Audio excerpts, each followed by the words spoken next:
win with his broken thumb healed? And what about Kelly Stauffer? Will he ever throw for the Seahawks again? When we last left you, the rookie Dan was the starter, but not the finisher. The reason? Coach Knox called in the veteran at halftime to come off the bench and finish. You know that you're going to get another opportunity somehow. The question in my career has been, how long will it be? This is certainly the quickest turnaround I've seen. What will happen today in Cincinnati? Will Coach Knox give Jeff another vote of confidence? Will he keep the rookie Dan waiting in the wings? And what about Kelly? Is he ready if needed? Stay tuned. NBC Sports presents the National Football League. Today, it's the Seattle Seahawks versus the Cincinnati Bengals. It's a chilly day in Cincinnati, and the reception may be a similar one for the 0-4 Bengals. They face a team that's beaten them the last 2 years in a row, the Seattle Seahawks. 48 degrees, the game-time temperature, and the winds gusting upwards of 20 miles per hour. Good afternoon, everybody, and welcome to Cincinnati. I'm Joel Meyers, alongside Dan Hampton, and the quarterback derby continues for the Seattle Seahawks as Jeff Kemp will get his 4th start of the year. Well, Joel, after starting 1-3, last week, Chuck Knox sent Jeff Kemp a message, simply stated, hey, you've got to develop a sense of urgency, and maybe this entire team, they've got to quit making the mistakes that's cost them games. Not only that, now they've got their ground game going again, and they think they can hang their hat on that and make a big push and get back into the playoff picture. The biggest disappointment so far this year in the NFL, without a doubt, the 0-4 Bengals. And Dan, what has gone wrong with this team? Well, for years, Cincinnati has lived vicariously on the offense. Now their offense is not able to score as many points, and their defense isn't strong enough to carry the team. I think they have to go back to what made them very successful, and that is simply trying to outscore the opponents. Yesterday, we spent time with the Bengals quarterback, Boomer Esiason, at their training facility. Now, the Bengals had a bye last Sunday. He said the bye came at a perfect time for his team as he watched film from the last 4 games, and especially that Redskin game, Dan. Well, in talking with Boomer, he thinks that for the first time in a long time, he's got his offensive line intact. He's got James Brooks back 100%. And, you know, it's like a second start to the season. He feels like they can go out and win today. They can get it kick-started for the year. Starting it now, it's Lee Johnson. Chris Warren will take it from his own 3-yard line for the Seahawks. Great special teams week for the Seahawks last week. And Warren across the 25-yard line with the returns. A solid field position to start the first drive of the day for Jeff Kemp, the quarterback for the Seahawks. And the lineup for Chuck Knox up front. Andy Heck in his 3rd year out of Notre Dame, the left tackle. And it's anchored by their veteran in the middle center, Grant Fiesel. And in the backfield, what a tandem. John L. Williams and Derek Fenner. Blades and Kane, the wideouts, and Mike Tice, the tight end. So it's 1st and 10 at the 25 for the Seahawks.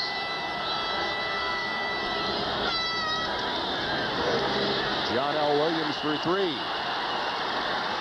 And David Fulcher, the strong safety, making the stop on the initial play of the contest.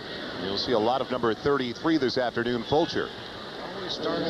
Front 7, and a much maligned group they should be. They're last in the NFL statistically on defense.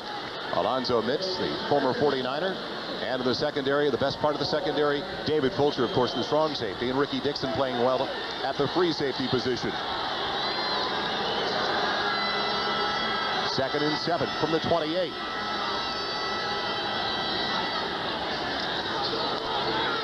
Derek Fenner this time, and good penetration by the defensive front 7. Mitz, Grant, and James Francis cleaning up. That time, Cincinnati went with an 8-man front. They know the Seahawks are going to try to go ahead and pound away inside, trying to establish that ground game, and they're not going to give it up easy. They're going to get 8 guys up there and let them go. Do you agree with what Chuck Knox mentioned yesterday to us, that there'll be a lot of Bears defense out there, like a 46 look? Exactly. I think that they know they've only got 2 or 3 defensive linemen that can really play the run. They're going to get as many guys on the line as they can. It's the spread offense now. 4 wide receivers for the Seahawks. On 3rd and 7 from the 28. Kemp has to hurry, and it's almost intercepted. The extra defensive back in there, Richard Fain, the rookie from Florida, had it go off his fingertips. Well, Cincinnati able to stop the run on 1st and 2nd down and put Seattle in a must-pass situation. You'll see Grant, 98, come from the outside here, maybe get a little pressure on him. There, Kemp just threw the ball behind the receiver. So Alex Waits had a pretty good game last week, averaging just about 40 per try. In his second week in a Seahawk uniform during the regular season, will be punting back to Mike Barber, who waits at the 30 for Cincinnati. Low line drive, returnable type. Barber doesn't get the blocks he needs. He's outside of the 35. Put down at the 37. And it was a 37-yard punt for Alex Waits, the rookie from Texas. So Boomer and the Bengals. They've had their problems offensively this year. Munoz, the big one on the left side, he's been to 10 straight Pro Bowls. Brooks and Green getting the start over Eric Ball, McGee, and Brown, the wideouts, and Holman, the Pro Bowl tight end. First and 10 now. It's 37-yard line of the Bengals. Harold Green cutting it back. Gets 3 to the 40. This isn't X's year. It was a spectacular day for the Seahawks defensive unit last Sunday, holding the Colts to only 3 points. Green, the gifted one on the left end. Cortez Kennedy, the incredible one out of Miami in his second season. And Harper, Hunter, Blackman, and Robinson comprised the secondary. It's the Sugar, their version of the no huddle. And it's 2nd and 7 from the 40.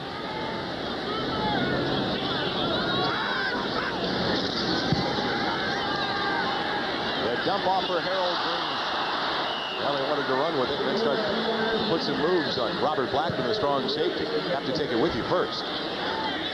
Well, here we see Cincinnati bringing in all that new personnel for long yardage situations. Seahawks able to counter. The difference between Cincinnati's no huddle and the Bills' no huddle, the Bills will go with the same personnel for 5 or 6, 7 snaps in a row, while Cincinnati normally substitutes on every offensive snap. 3rd and 7 from the 40.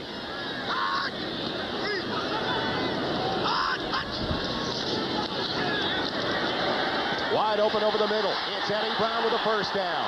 Into Seahawk territory. Down to the 47-yard line. You'll see Eddie Brown coming out, quickly just dumping out underneath the safeties in a basic zone drop.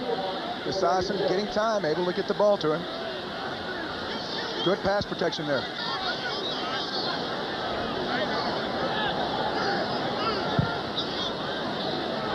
Now Reggie Rembert is lining up in the backfield. They like to send him down the sideline on pass plays when they can in the motion call. And let's see if they're looking in that direction. Instead, it's deep downfield. And wide of the intended target, Eddie Brown. He was available for Boomer Esiason. Well, Boomer didn't have enough time to get in the ball, Joel, because a guy named Cortez Kennedy beat a double team. Here he takes a real quick inside move on Kozerski, the center, who's a good center. There, Cortez just able to power his way up the middle and hit Boomer, not letting him get the zip he needed on that ball. Dan, do you agree with the Bengals? They feel they can wear down Kennedy because of the no huddle. But today it's a cool, crisp day. Well, if it was in the 80s, I think that philosophy might work. Not today. It's too cool. 2nd and 10. Ball to the 46 of the Seahawks. The delay for James Brooks. Rufus Porter stands him up. And it's down to the 42-yard line for a gain of 4. So another 3rd down coming up for the Bengals. They have really had their problems in 3rd down efficiency. They're 26th in the NFL at converting 3rd downs. And they'll bring in an extra wide receiver, Lynn James. Well, when you're 0-4, that's one stat you can look at pretty easily and quickly and realize that that's one of the big reasons. You've got to be able to convert on 3rd downs to be a successful football team.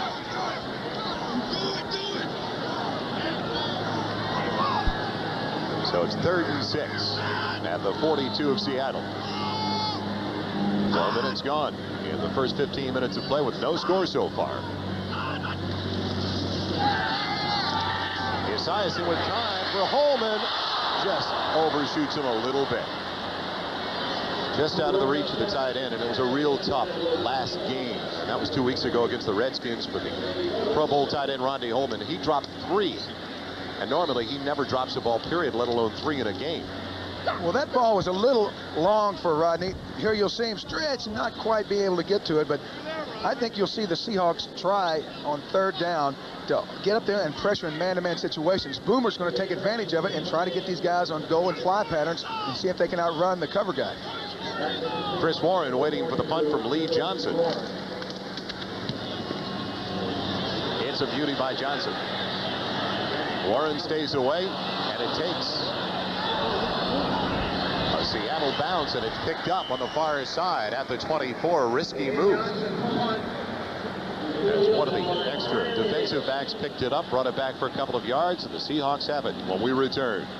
Continues the conversation. He was talking with Boomer Esiason. They ranked 18th in the NFL in passing. Hard to believe the Bengals, led by Esiason, would be off to this kind of start after 4 weeks. Well, the Seahawk passing game rates higher in the league totals, but I think it's interesting right there. Cortez Kennedy may be such a factor that the first series, the head coach wants to talk to the guy responsible for blocking him, Guzerski. He must be a heck of a player. Kemp throwing on 1st down. He's going for Lewis Clark, and it's almost intercepted by Lewis Billups. Billups had a better chance at it than the wide receivers. It just hung up there on Jeff Kemp. And he does have the wind at his back. The wind is out of the north, the south end of Riverfront Stadium. See Kemp trying to keep the defense honest, knowing that 8-man front's there. He's going to try to go ahead and get something cheap and deep. Here, the ball catches up in the wind. Hey, that was a catchable ball, Joe. Hit him right in the right hand, let me see. The wind gusting at Riverfront Stadium on a blustery day. 2nd and 10 now at the 25. McNeil in motion. The pitch for John L. Williams. Knifing through the big play made by James Francis, the outside linebacker. He told us yesterday he loves it. He's been on the outside the last couple of games after they moved him inside. Dan, he doesn't like those linemen. He was very honest. He said, I don't like getting chipped at, banged at by linemen. Well, yeah, sometimes you got to play inside it. You got to be a little man about it. These guys here, they're great athletes. They like to be out where they can freelance and do some different things. There, 86, Travis McNeil was brought in motion more or less to turn back and lead on the corner. Travis McNeil, the tight end, not able to get a block. Only a yard on the carry. Good play by Brett. So it brings up now 3rd and 9. Not 7, but 3rd and 9 from the 26. Kemp out of the shotgun.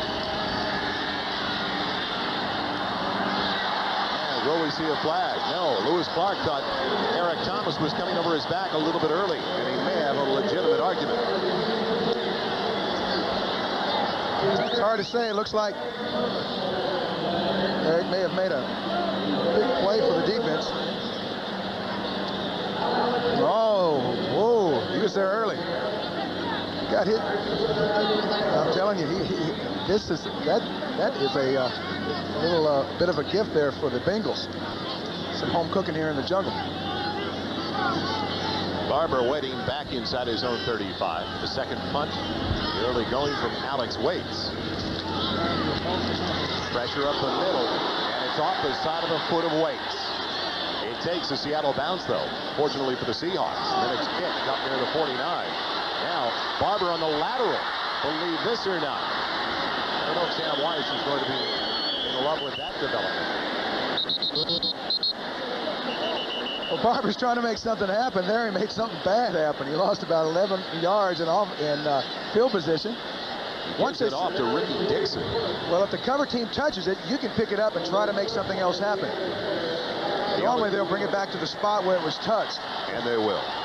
If you make something happen good. We have illegal touching by Seattle. Cincinnati's ball. 1st and 10. Timeout. There we'll have it. Barber able to more or less get a free shot at him. The only thing missing on that play was the Stanford marching band. NBC Sports coverage of the National Football League is brought to you by Chevrolet, the heartbeat of America, the cars more people depend on. By Coors Light, the Silver Bullet is the right beer now. By Hewlett-Packard, keep those ideas coming and we'll keep making them look their best. And by Castrol, engineered for today's smaller cars. We're at Riverfront Stadium in Cincinnati, and it is ironic these two teams meet with the Bengals looking for their first win of the year, because when they got together last year on a Monday night at the Kingdome, well, it was the Seahawks who were looking for their first win of the season after starting out at 0-3. Well, the Bengals were 3-0. And in that matchup, it was Seattle pounding Cincinnati 31-16 with a great ground game. Bengals have it for the second time. 1st and 10 from the 49. James Brooks. Not much over the right side. Give him 3. Just about 4 to the 47.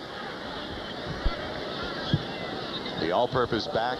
So often you talk about John L. Williams. Well, the smaller package is the total package as well for the Bengals. Like a John L. Williams, James Brooks out in the flat catching passes. The quickest one still for them. Out of the backfield on the ground in his 11th year from Auburn.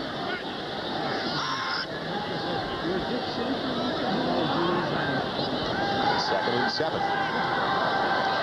Time for Esiason, and a man over the middle is Eddie Brown. He gets a block from Rodney Holman, a crusher. Down the sideline, he's bounced out of bounds at the 3. What a block by Holman.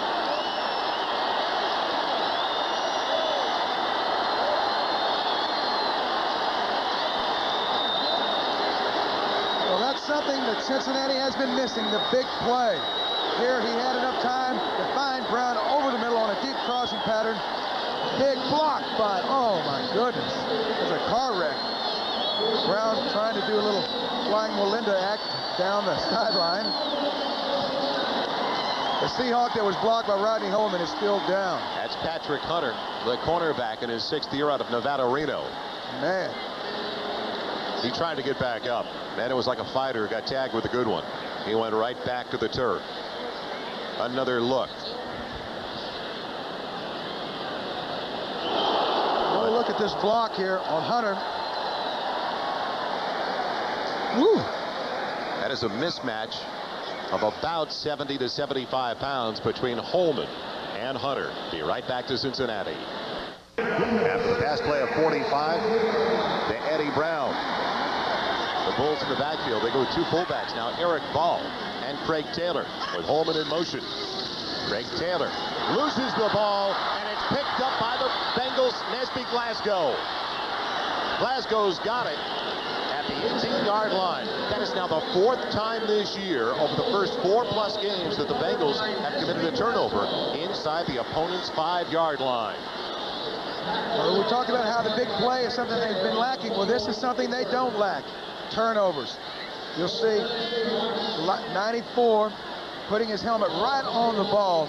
Nesby Glasgow picks it up. That's a shame, because that was a heck of a start for the Cincinnati offense. Rod Stevens was number 94 who created the fumble in his 3rd year from Georgia Tech. Glasgow pounces on it. And the Seahawks have it 1st and 10 at their own 18.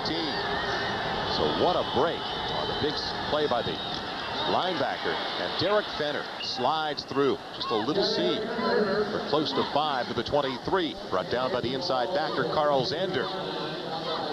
But you know, Joel, that's something the Seahawks defense has been able to do this year. They've been able to come up with big plays.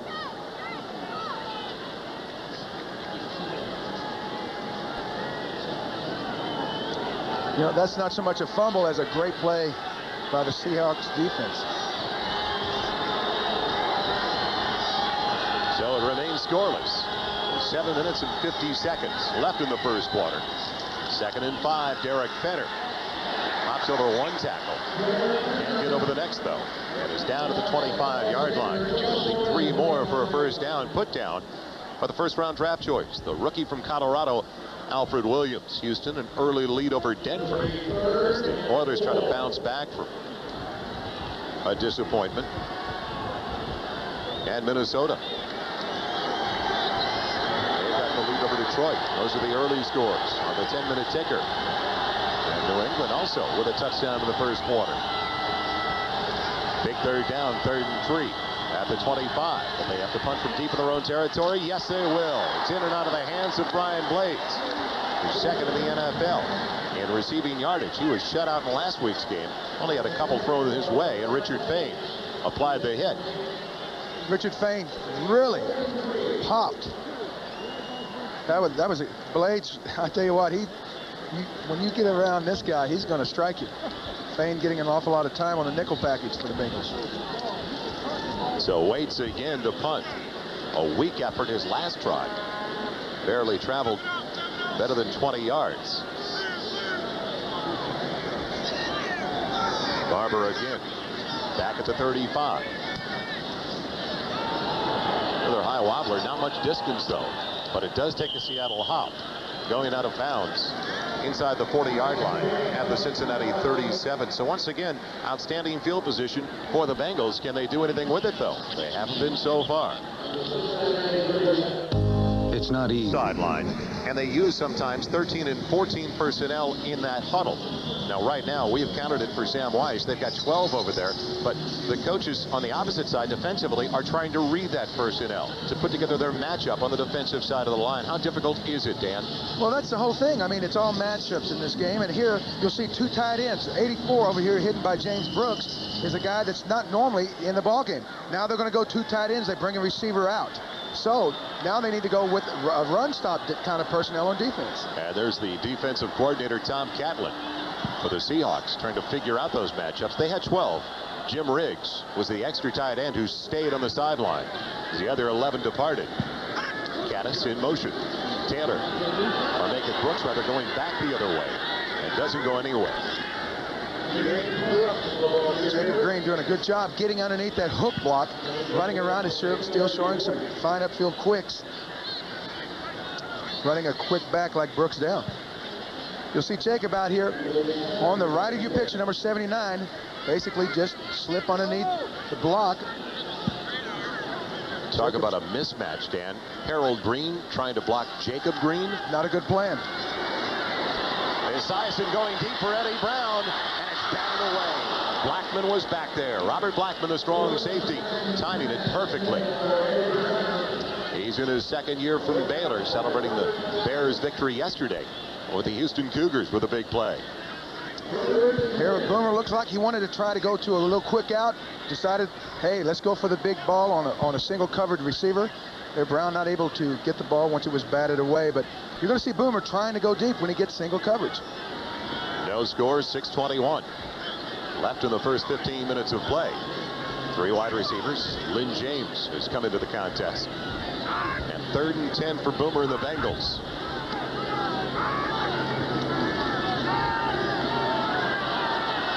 Pressure on Esiason. He had to get rid of it. And almost short on the ball. Looks like he couldn't follow through all that well because of the way the pocket was collapsing. Well, just like any other quarterback, I don't care how good you are, if you don't have the protection and the pocket to kind of give you a comfort zone. Here you'll see Cortez Kennedy just smashing a double team back into the lap of Boomer. He has to kind of get up in the pocket, trying to buy him a little extra time. Cortez taking two of the Bengal offensive linemen back into the pocket deep. He's a force. Lee Johnson punting to Chris Warren, who had a 59-yard return for a touchdown last week. First for the Seahawks since '86, and Bobby Joe Edmonds is setting it up for the near side. Do they get the blocks? Almost turned the corner. He's down at the 30-yard line, brought down by Leo Barker, the reserve inside linebacker. So the best field position so far for the Seattle Seahawks to start a drive. It's their 4th possession, and they get it at their own 30. This telecast is presented by authority of the National Football League and is intended for the private use of our audience. Any rebroadcast or other use of this telecast without the express written consent of the Cincinnati Bengals and the NFL is prohibited. This game is the property of the National Football League. Seattle Seahawks and Cincinnati Bengals, all rights reserved. 1st and 10, the 30-yard line. Williams, the only one in the backfield. And Kemp has time and has a receiver. It's Brian Blades. Blades makes his 30th catch of the year and gives the Seahawks a first down at the 44 of the Bengals. Came in 5th in the conference in receptions. And after being shut out last week, he takes one early this afternoon. Well, there Kemp was able to run play action so effectively, it kept number 91, the linebacker here, Carl Zander, you'll see him right at the right of your picture, from getting out there underneath that deep out. That's the way you have to stop that deep out, because the corner's going to be back off of him. There, Zander was held by the play action. Great fake by Kemp. 1st and 10 for Seattle. Deepest penetration for them so far at the 44-yard line of the Bengals. That is their first down of the contest. Their other 3 possessions went 3 snaps and out. Another pass and another reception. This time it's going to Tommy Kane. And it's close to the marker for another first down right at the 35. He needed to go to the 34. He's short by a yard. Well, I think this is pretty interesting if you're a Seahawks fan, because I think what is happening is Chuck Knox saying, hey, they're going to run 8 men on the line. We're going to throw the ball until we get them back in an honest defense. So I think it shows a remarkable amount of confidence in Jeff Kemp. Hey, get back and throw the ball. Do what you can do. Kemp in his 11th year from Dartmouth at 6 feet, 200 pounds. Second PR. John L. Williams into the secondary. There he goes. Nobody will catch the big one. John L. Williams, and a touchdown for the Seahawks.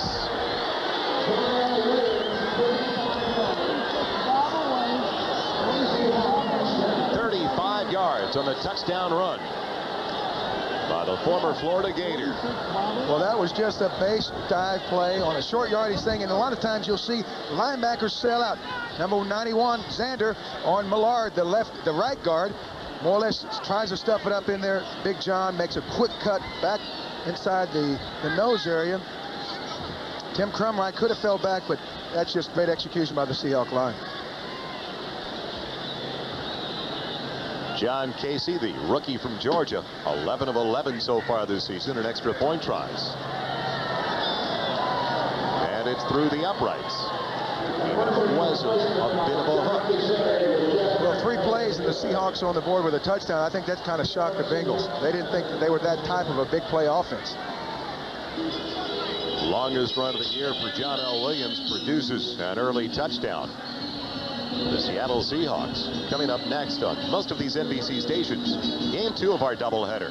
A couple of old AFC West rivals slug it out. The Chargers bringing their bruising running attack into the Coliseum, battling with Howie Long, Ronnie Lott, and the punishing defense of the LA Raiders. A good matchup. Coming up next on NBC, the Raiders and the Chargers, who are looking for their first win of the year, as they are 0-5. Well, I saw Sam outside today, Joel, and he said he had been over to the shelter like he normally does on game day. He's a very interesting guy. I like this guy. He's a real fiery individual, but can't like the way he's fallen behind, because that's what's happened in each of the other 4 games, and has to put a little extra pressure on him.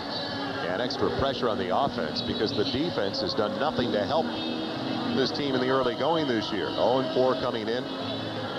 And on an average this year, they have given up better than 375 yards a game to the opposition. Harold Green will bring it back for the Bengals. Breaking a tackle, he goes across the 30. And he's out to the 33-yard line. Now the Bengals, if you've just joined us, had an opportunity to take the lead on their second possession. They had it at the 3-yard line. It was a fumble by Craig Taylor. 3 plays, 70 yards. And that was the first time the Seahawks have been able to move the ball. And they set it all up, going downfield with a passing attack. First and 10. Close to the 33. Harold Green to the 29, or they got the 34 rather. Only a couple on the carry. Jacob Green and Big Jeff Bryant, they're getting a little bit longer in the tooth, but they're still able to play the run and still pressure the passer as well as anyone in the league. They've got an awful fine defensive front here, and Cincinnati's going to find out that by the end of the day. Single set as Brooks goes into a slot position next to Tim McGee. On 2nd and 8.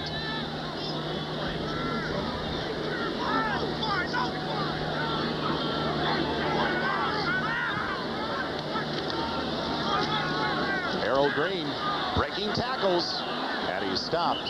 They stand him up at the 40-yard line, drive him back from there. But a good spinning move by Harold Green, as they're short of the first down by a couple of yards. Oilers maintaining an early lead. The Lions trying to get up to their best start since 1980. They're going into that game with Minnesota at 4-1, but they're down by 7. Philadelphia going with a backup quarterback today. And New England, well, they beat Houston in a shocker earlier this year. They're trying to come back from a 7-point disappointment to Phoenix last week. And Miami down early to the Patriots. 3rd and a little better than 2. Boomer's throwing for the first down and has Eddie Brown. Well, if the ground game can't work, Dan, the short control passing game may be the way to keep their defensive unit on the sideline for a while. Well, you've seen San Francisco do that so effectively for the last 10 years, using the intermediate short passing game as an effective offensive running attack in a sense. But I think for Boomer to be as comfortable as he'd like to be today, he needs to get that ground game going. The last play before this, Green had a good game.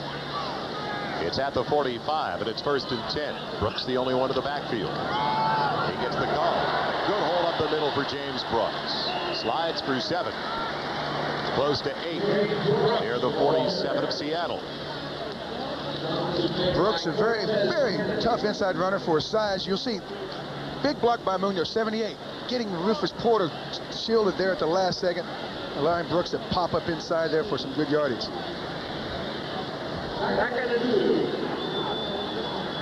Seconds had a couple. Best trade Cincinnati history by far. The trade that brought over James Brooks from the Chargers back in '84 for Pete Johnson. 7-0 Seattle lead. Brooks close to the first down, but is short. Cortez Kennedy crushing through. You'll see Joe Nash and Cortez Kennedy inside for the Seahawks. Here Cortez is trying to get that slip block off of him. And on the quick snap by Boomer and the Bengals, they do get the first down. Esiason went with the quarterback sneak. And you'll see that frequently. Trying to catch Seattle before they can set up for their defensive front 7 in position. So it paid off that time. And it's a 1st and 10 at the 44 of the Seahawks.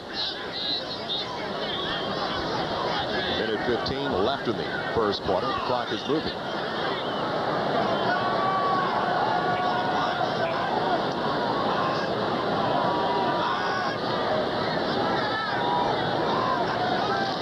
The tight end was in motion. Riggs.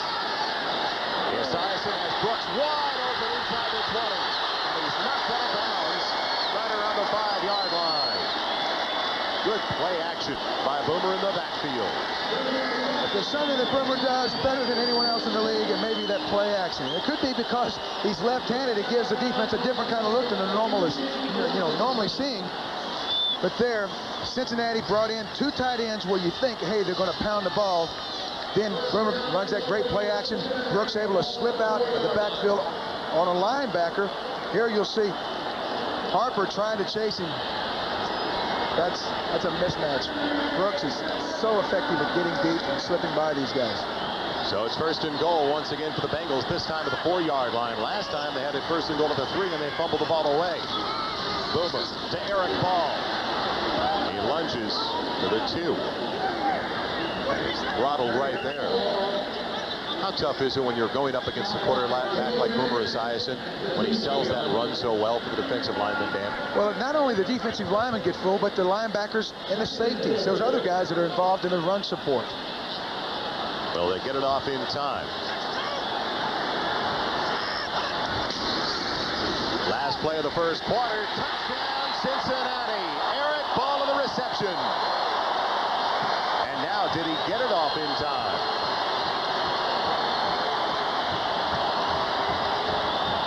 I believe the ball was snapped before I heard the gun, but they're going to look at it.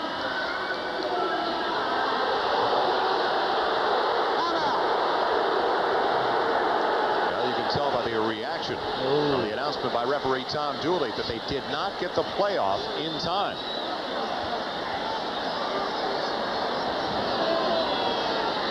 Let's keep it right here. The officials are huddling down around the 2-yard line, and now Boomer is going to get involved. Well, I really wasn't paying that close attention, but I could have sworn Boomer was 3 or 4 steps back into his drop when I heard the gun.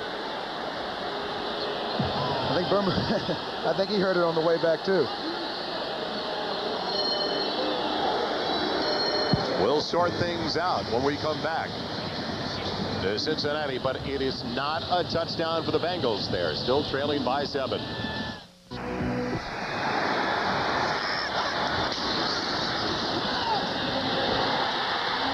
I thought I heard it go off, Joel. I told you my hearing aid was working.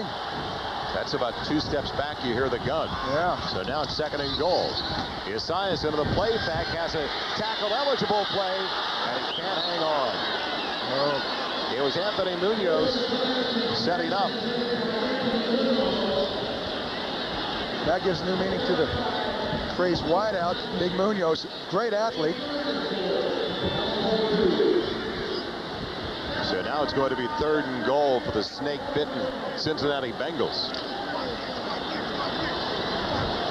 Not a rushing TD given up this year by the Seahawks, and only 4 over the last 19.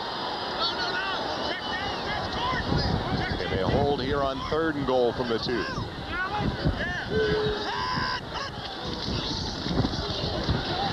Craig Taylor does not get in. He gets inside the 1.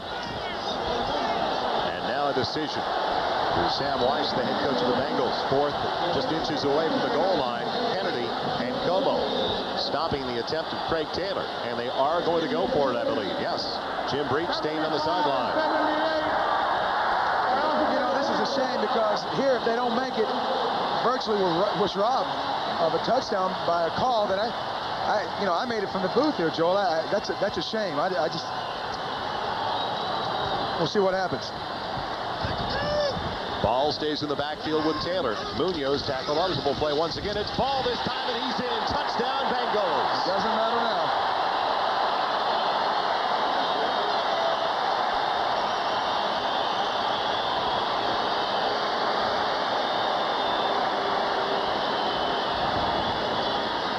The Seahawks thought he had lost the ball, but he broke the plane of the goal line first. So the Bengals, a Jim Breach point after, away from tying it up. And Breach, an NFL record, 169 consecutive games, scoring at least 1 point. Ready to add to his own NFL record. It's up to 170 now. So justice seems to be served as Tom Dooley puts his arms up in the air. The fans in Cincinnati can now finally celebrate. It is all even with 51 seconds gone by in the 2nd quarter. Cited him for illegal substitutions, and Dan Hampton, Sam Weiss doesn't know what to do at this point. Now, how did you deal with it, and how do you plan on dealing with it down the road? Well, I think Sam needs to get one of these stupid official dummy things here, and instead of going out on the field, take it out on this guy. What do you mean, too many men on the field? What do you mean? We didn't get the play off. Well, the kickoff is off, and Chris Warren's got it back at the 5-yard line as he crosses the 25. Going up close to the 29-yard line. So a way for the coaches possibly at halftime to get it out of their system without taking it out on the officials. And I understand down the road now, the officials are going to have an opportunity to work one of those dials because there will be an NFL coaches dial as well. I'm sure there'll be one made in Chicago, too.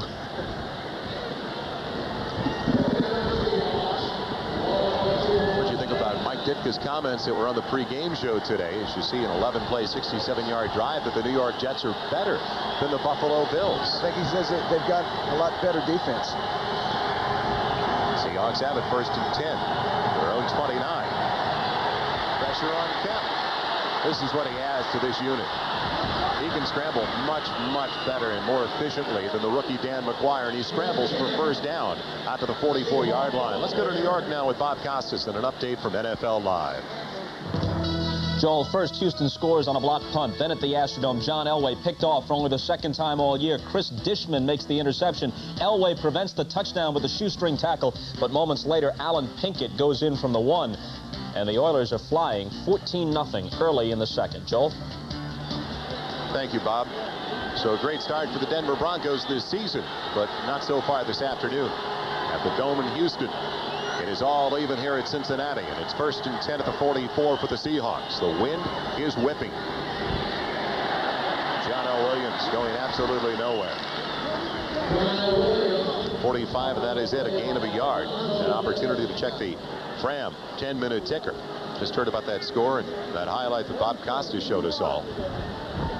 Minnesota still with that early lead in the 2nd quarter over the Detroit Lions. The Jets on the board first. They're trying to raise their record to the 500 mark. And New England also trying to get to 3-3 with an early lead over Miami. 2nd and 9 now. The ball at the 45 of the Seahawks. Blades is available. Can he get to the marker? He's diving for that first down. He's just short, though, at the 48-yard line. Good presence. He needed to go somewhere, and he was trying to get there. Well, Joel, today it's obviously the coolest day of the year for these teams, and looking at the 10-minute ticker, it's kind of interesting. Not a lot of points scored right now, and I think that affects the offenses so much more. It takes a little bit of time to acclimate yourself to the ball feeling a little bit harder, your hands being a little bit stiffer. So you might see a low-scoring game here today, even with the Cincinnati offense seeming to get on track. You didn't have a choice playing in Chicago. You had to enjoy the cool weather. Enjoy? I think we could find another word for it. Endure, maybe. It's at the 48 and a big 3rd down for the Seahawks. And especially the Bengals defensive front. Crumry wraps up Derek Fenner. The nose tackle got the running back. And I said Fenner, it was actually John L. Williams. Well, that's a big series for the Cincinnati defense. You'll see Cincinnati trying to force this, or Seattle trying to overblock. Crumry playing off the block, still getting down the line. He always noted as a player with great lateral pursuit. Crumry still making plays from tackle to tackle, where 3 years ago he was making them from sideline to sideline. Still a fine player in there. It was 44 after all. Regardless, they're short of the first down. Alex waits in for another punt. His 4th already this afternoon. Barber waiting back at the 10. Barber calling for the fair catch. Has it at the 16-yard line. So the win now at the back of the Bengals. Their passing attack. Boomer and his offensive unit. And it's time for our sports facts, our Xerox sports facts. Who is the all-time leading kickoff returner in NFL history? Any idea? I'll give you a clue if you need it. We'll wait a couple of plays, come back with that one, but could it be William Perry? Well, he plays in the black and blue division, as they call it, the NFC Central, or he played at least in that division. It's tied at 7. Harold Green with a couple of nifty moves out of the backfield into the secondary for a first down. Best running play of the day so far for the Bengals belongs to Harold Green, his 2nd year out of South Carolina. Well, you'll see Jim Riggs, 87, coming here, trying to get some kind of a block on the strong safety. Blackman does a good job trying to use some of those little water bug moves. Chuck Knox told us yesterday the Bengals have a good rushing attack. They haven't been able to use it, though, this year because they have been down early so often this season. James Brooks. He goes for just about 3 to the 33. Darren Como, a linebacker on the stop. And he's getting the start due to the injury to Dave Wyman. Well, as we talked earlier about Cincinnati's passing attack, it's actually ranked lower than Seattle's passing attack, but their running game, like you said, it's ranked higher, and that's the thing. Cincinnati, everyone thinks they like to pass the ball a lot, but they like to run the ball too. Seahawks are 6th best in the NFL at stopping the run. Play action for Boomer. The tight end's there. Holman's got it. And what a good put down by Rufus Porter to deny him of the first down by a couple of yards. We just saw our Xerox sports facts. Who is the all-time leading kickoff returner in NFL history? May surprise some of you. Gale Sayers. That was close. An average of better than 30 yards per try and 6 touchdowns. I was within 200 pounds.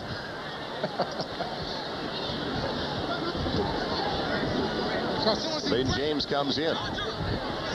They go to 3 tight ends now. So James the only wideout. Brooks in the backfield on 3rd and 2 from the 38.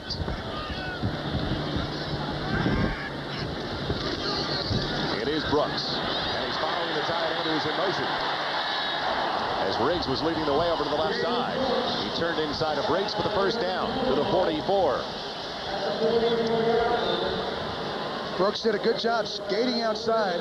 84 Eric Caddis had a good block down on Woods, the big defensive end, the line.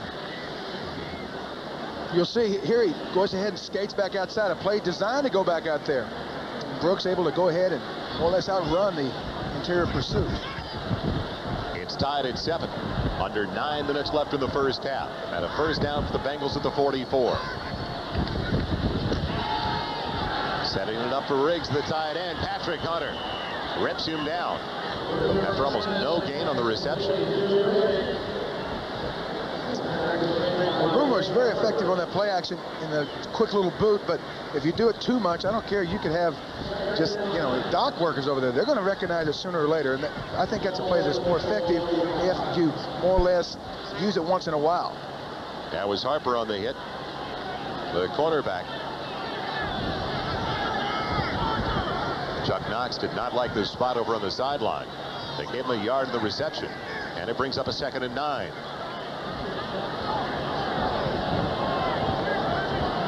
Brooks in motion from the wide receiver position, leading the way for Harold Green. Going airborne. Blackman putting him up top. Harper over there as well. And it's out to the 49-yard line. An acrobatic Harold Green. Coming right at us. You'll see the Seahawks secondary really come up here strong. Real aggressive group. And then you'll see everybody jump up and run back out there to see who's going to have to be substituted for and who's going to play. So can they keep the drive alive?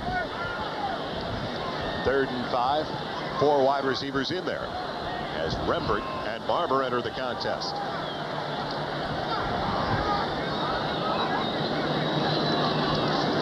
Pressure on Esiason. Eddie Brown's got it, and he's got the first down, pulling away from Blackman. He's to the 40 of the Seahawks. He's one of the best in the NFL after he makes the reception and turning it upfield.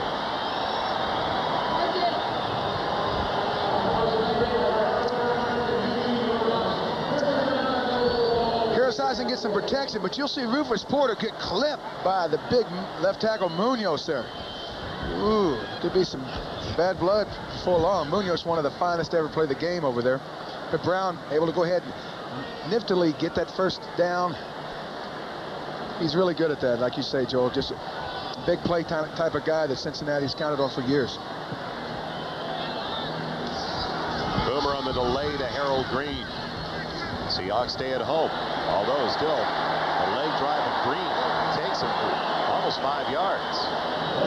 Just inside the 36 of Seattle. That's going to be an interesting matchup. We saw Anthony Munoz getting into his stance. The left tackle has been named to the last 10 Pro Bowls for the Bengals. And Rufus Porter told us yesterday, you know, he's got an interesting stance. He said you may want to isolate a little bit on Munoz's stance because it may not be all that legal at times. Well, I think your reputation precedes you sometimes. Munoz may be the best to ever play the game, and certainly one of the best over the last 20, 30 years. Esiason throwing and really rushed it. Eddie Brown was the intended target. It's been a rocky start this year with the 8th-year quarterback out of Maryland. Here's big Munoz just on a seal block there, trying to keep the inside penetration to a minimum there. If a linebacker blitz, then he turns back out on the defensive end. He does it all well. Pass blocks, run blocks, shields, he does it all. Bengals far better than their percentage over the first 4 and 3rd down so far today. They're only hitting 26% coming in. Now they're 5 of 8, but they're looking at 3rd and long, 3rd and a little more than 6.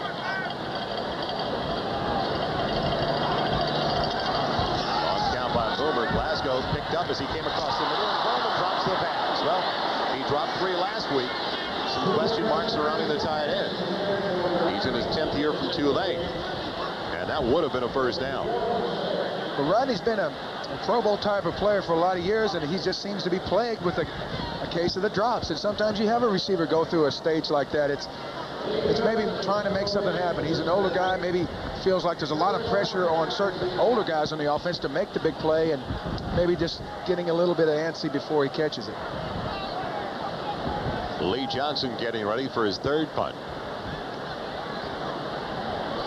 Sam Weiss told us as Chris Warren came up with that big punt return for a touchdown last week, 2nd longest in the NFL this year, that there were 9 catchable passes dropped last week, or 2 weeks ago. They were in a bye situation last week, but 9 catchable balls. As Boomer Esiason last 2 weeks ago went 17 for 38. 9 that they looked at on the film that could have been taken in, and 3 by Rodney Holman. Well, Sam Weiss said that he gives Boomer an A+ for being the quarterback and more or less implementing the offensive structure that they try each and every week. It's just, like you say, a few drops here and there keep him from being a lot better. Warren waits back inside the 10. Johnson trying to get it to turn out of bounds. Instead, it takes a Seattle hop. And it'll be put down by the Bengals' Carl Zander at the 17-yard line. So it stays tied in Cincinnati with 5:26 left in the first. Mazda, it just feels right. By Holiday Inn. Stay with someone you know. Call 1-800-HOLIDAY or your travel agent for reservations. By Canon Bubble Jet Personal Printers. Laser quality at dot matrix prices. And by Fram Oil Filters. Fram, you can pay a little now or a lot later. Started out as a cool, clear afternoon in the Queen City of Cincinnati. Now some ominous-looking clouds moving in. It could have some precipitation before the end of the contest. It's tied. With 5:25 left in the first half. Kemp is throwing from deep in his own territory. At least he wanted to. And James Francis almost had him, but he still vaults forward for 3 yards, almost 4 to the 21-yard line. Well, in moving Jeff Kemp into the position again at quarterback for the second half, Chuck Knox told us yesterday he felt that Indianapolis was really going to go after the quarterback in the second half. He started Dan McGuire at the outset of the game. He said he didn't want McGuire to have a very frustrating experience in his first career start, so that was basically the reason he took him out and went back to the veteran. They were up 17-3, and he thought the Colts were going to be going all out after the quarterback. Well, a lot of times when a team tries to blitz a quarterback, you want experience to pick up those, those quick adjustments.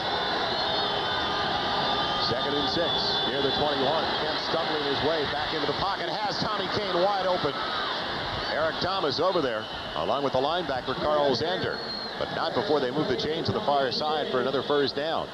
Out to the 33, near the 34. Well, the Bengals have not been able to get a lot of pressure on the quarterback, but here you'll see the pocket starting to collapse around Kemp. But he still has time to find Kane on a crosser. First down. Chance to look at the Fram 10-minute ticker. Another touchdown for the Oilers, pounding the Broncos in the first half. And a 47-yard field goal by Chip Lomiller gives the Redskins an early lead over the Bears. 1st and 10 at the 34 of the Seahawks. Kemp has blades open, and it's underthrown as Eric Thomas had a chance for the interception. Well, it looks like Blades became a defensive cornerback where Eric Thomas was the receiver. Thomas waiting on the ball to settle into his hands. And you'll see Brian Blades come from the outside and more or less hatchet the ball back out of his hands. Quarterbacks like receivers to help them out like that. Looks a lot better in the final stats, that's for sure. Overall on defense, the Bengals come in last in the NFL and second to last, 27th against the pass. So that may have a lot to do with the way Chuck Knox is not grounding it out in the early going, but looking for the pass more often than maybe most suspected. 2nd and 10. Kemp has Derek Fenner, and Fenner is pushed out of bounds at the 40-yard line. Kevin Walker, the inside backer, keeping up with the running back.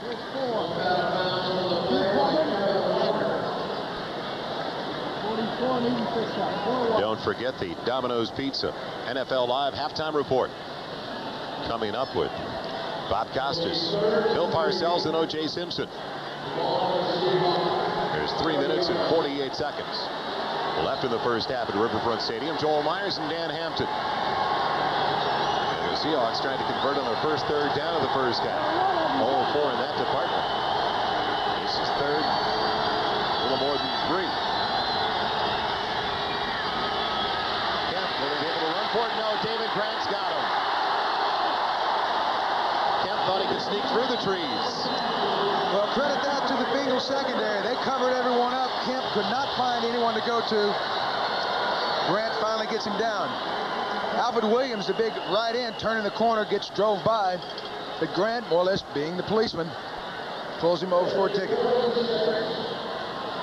Is that always going to be a problem, Dan, for a 6-foot even quarterback, seeing over those big linemen?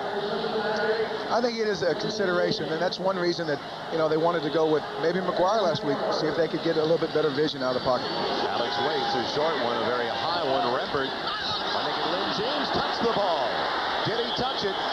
We'll find out. Well, they've got to give him a chance and an opportunity to feel the ball. It looks like the Hawks may have been... Rod Stevens came up with the ball, number 94. Was it touched, though, by number 80, Lynn James? Yes. And Seattle's got it. Well, if we look at the replay, Seattle has got to give the return man a chance to feel it there. I can't see that. If he signals for a fair catch, they have got to give him an opportunity to feel the ball. Well, will it be reviewed? If they get the playoff in time, they won't. Sam Weiss was out on the field. And now they will review the play because Lynn James didn't have the opportunity to catch the ball. Well, if he didn't signal for a fair catch, then it is Seahawks ball. Well, we need to look at a replay here and see if there is a fair catch given. Yes, both return men are signaling fair catch, Barber especially. And then now the Seahawks have got to give him an opportunity. They've got to. I think you may see this one turned over. You know, I can't see that. The side judge, Dane Look, getting an earful right now from Sam Weiss.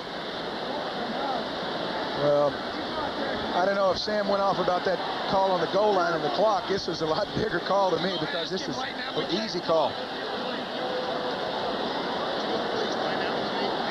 Trey Junkin is 83, the reserve tight end, and also the snapper.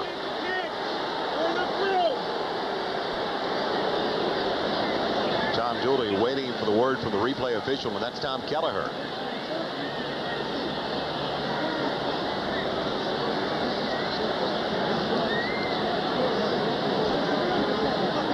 There's former NFL referee Fred Wyant. You're seeing Sam say bigger call to me because this is an easy call. Trey Junkin is 83, the reserve tight end, and also the snapper.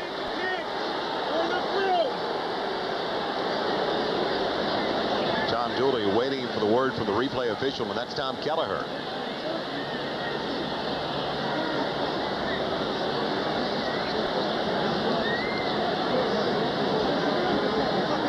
There's former NFL referee Fred Wyant. You're seeing Sam say he gave a fair catch call. They've got to give him a chance, an opportunity to feel the ball unmolested. They've got to give him a basic 2-yard neutral zone around where the ball comes down.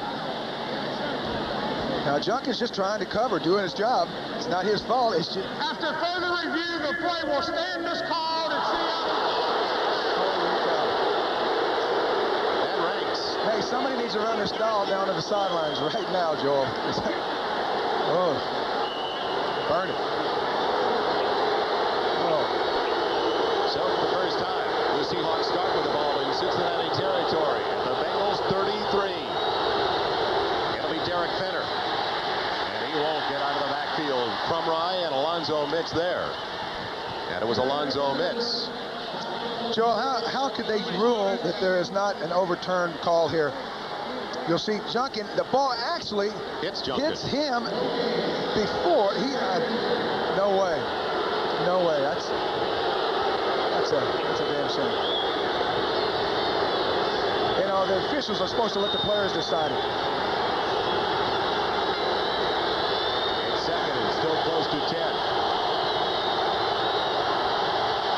Replay officials said there was not enough evidence to overturn the officials on the field, and they will not get the play off. The 2-minute warning has arrived. So the play never took place on the reception by Tommy Kane. So when we come back to Riverfront Stadium in the jungle, is going to be a ferocious one when we return. It'll be second and still close to 10. Outside of the 32 near the 33-yard line of Cincinnati. It's still all tied at 7. Officials after that incredible call that went against his side on the punt return attempt by Lynn James. And we've just learned the ruling is the receiver on a punt return is entitled to a clear path to the ball. Well, Trey Junkin, a 230-pound blocker, was right in his path. Second and still close to 10. 2 minutes remain in the first half. Seahawks trying to break the 7-all tie. Batted in the air and intercepted. The lineman lying on the ground takes it. Unbelievable. Alfred Williams deflected it, and David Grant's got the pick. David Grant was blocked to the ground. He was laying on his back trying to get up, and the ball falls in his lap. You'll see Grant, number 98 here, taking the inside path. Here he gets chipped on by John L. He's laying on the ground on his back. Hey, if there's such a thing as poetic justice, we've seen it twice today. David Grant will hang on to that one. Ought to have that one framed.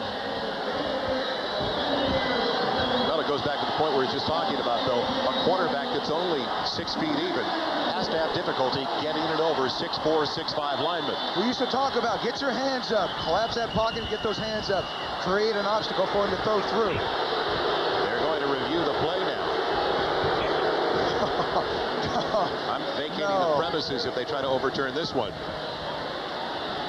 Now, did David Grant have a clear path to the ball? Is that no, this is, I mean, there's no chance that this cannot. Oh, that was batted by Alonzo Mintz, the left end, who's been getting some good pressure on Hitchcock, the right tackle. There, I mean, there's no call. That's David Grant's ball. Okay, he's blaming it on us now. He calls for a TV time. We'll take it with a minute 55 left in the officials over the last couple of seasons. And they continue this afternoon at Riverfront Stadium. 1st and 10 at the 37. James Brooks stopped in his tracks. He gets a yard to the 38. Well, it's put down by Rufus Porter. Cortez just shucked Reimers, the left guard, off like a toothpick. Coming up, it's the Domino's Pizza NFL Live halftime report with Bob Costas, Bill Parcells, and O.J. Simpson. And a look at the second half of our doubleheader. The Chargers, Raiders coming up for many of you. Esiason on second, close to 10, has time, and has Mike Barber. Barber took a couple of shots against the Redskins. I asked Sam Weish about it, and he said, you know, Mike Barber at times looks like a toothpick on a tidal wave out there. Well, that's a good description. Reimers left guard did a good job keeping Cortez Kennedy on the line, giving some good time for Boomer. 1st and 10 for Esiason. Andy Brown's got it. Shakes Harper and gets close to the first down while getting out of bounds at the same time. He's short of the first down marker by a yard to 41. Nifty move on Dwayne Harper. Well, we've seen Brown make a couple of those today. Little jitterbug, gets up the field after making the catch. That's where he's really the most dangerous. Here Boomer looks down the field, sees him in a deep zone, says, hey, we'll just go underneath on one of these quick little man routes, see if Eddie can make something happen, which he does. Esiason now 9 of 17 for a total of 140 yards. A little less than 2 for the first down on second down with Barber in motion.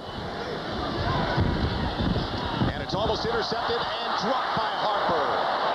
Coming in, though, and going after the pick initially was Brian Davis. He timed it almost perfectly. Well, Nesby Glasgow will blitz here. He's number 22 right in the center of your screen. He sees Brooks clear. It's more or less an if kind of blitz. If he goes ahead and clears out, blitz. There, unable to come up with the pick. Brooks, after the first down, is out of bounds inside the 40 near the 39. It'll depend upon the spot. I believe he got it, though.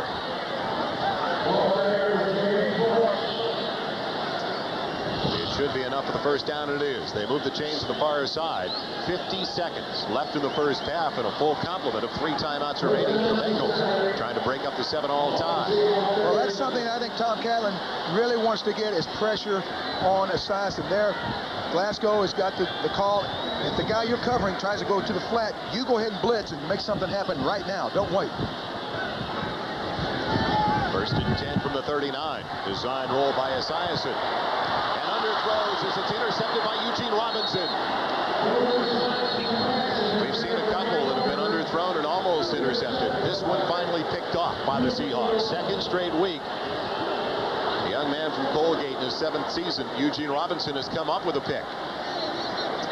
Well, we talked about how maybe this weather's affecting the quarterback's grip on the ball here. Never gets all he has to get on it. It's underthrown. Eugene making just a smart play, trapping the ball, getting up, trying to make something. So now a chance for the Seahawks if they elect to go with a hurry-up offense, because they have 3 timeouts remaining as well. Worse left in the first half with the Bengals at Riverfront.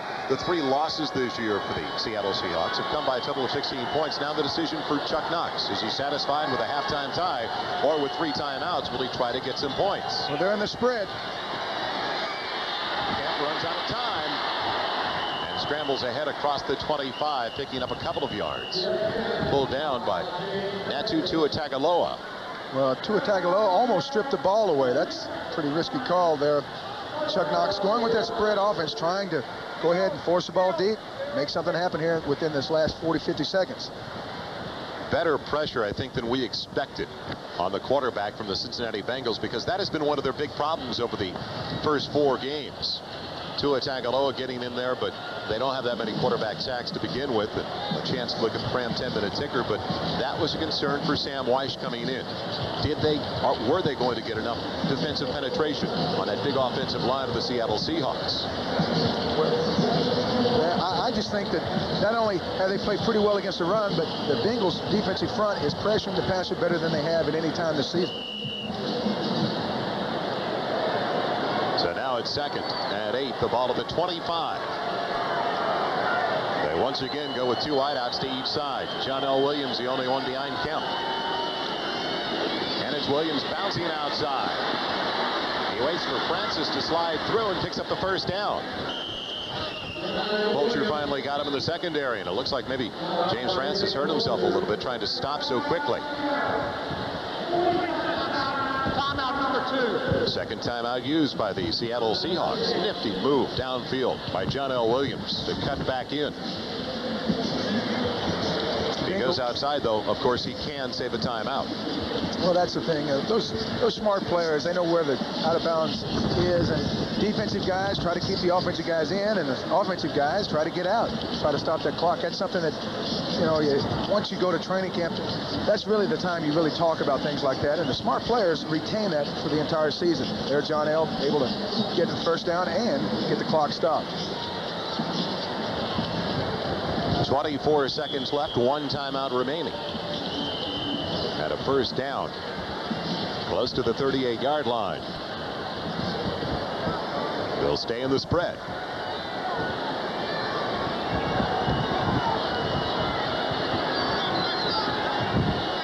Their place kicker, John Casey, the rookie from Georgia, can hit 50-plus yards. As Kemp has a man over the middle, it's Chadwick, the former Lion, and what a reception all the way down to the 33, and now they'll have to use their final timeout. We have timeout, Seattle, a 40-second timeout. Working on the secondary.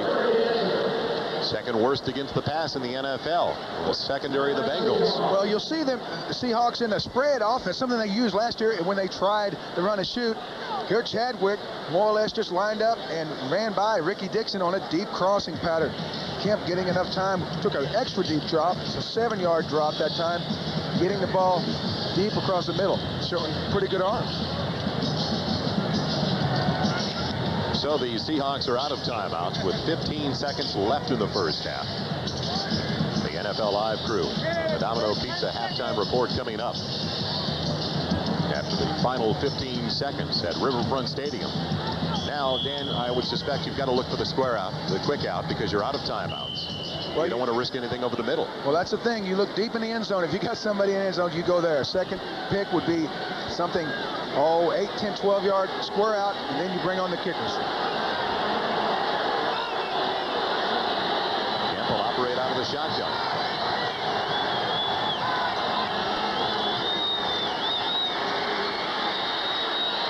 He's going for Lewis Clark, and it's batted away.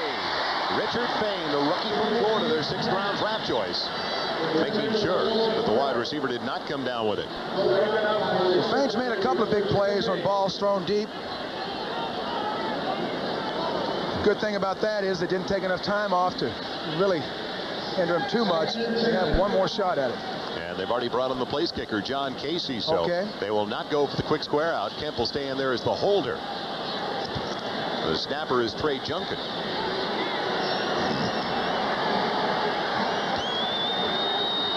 And now they're going to keep Grant Bieselman there as the snapper. It'll be a 51-yard attempt.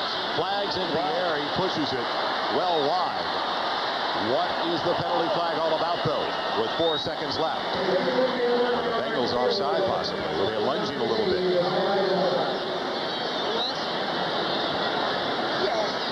Yes.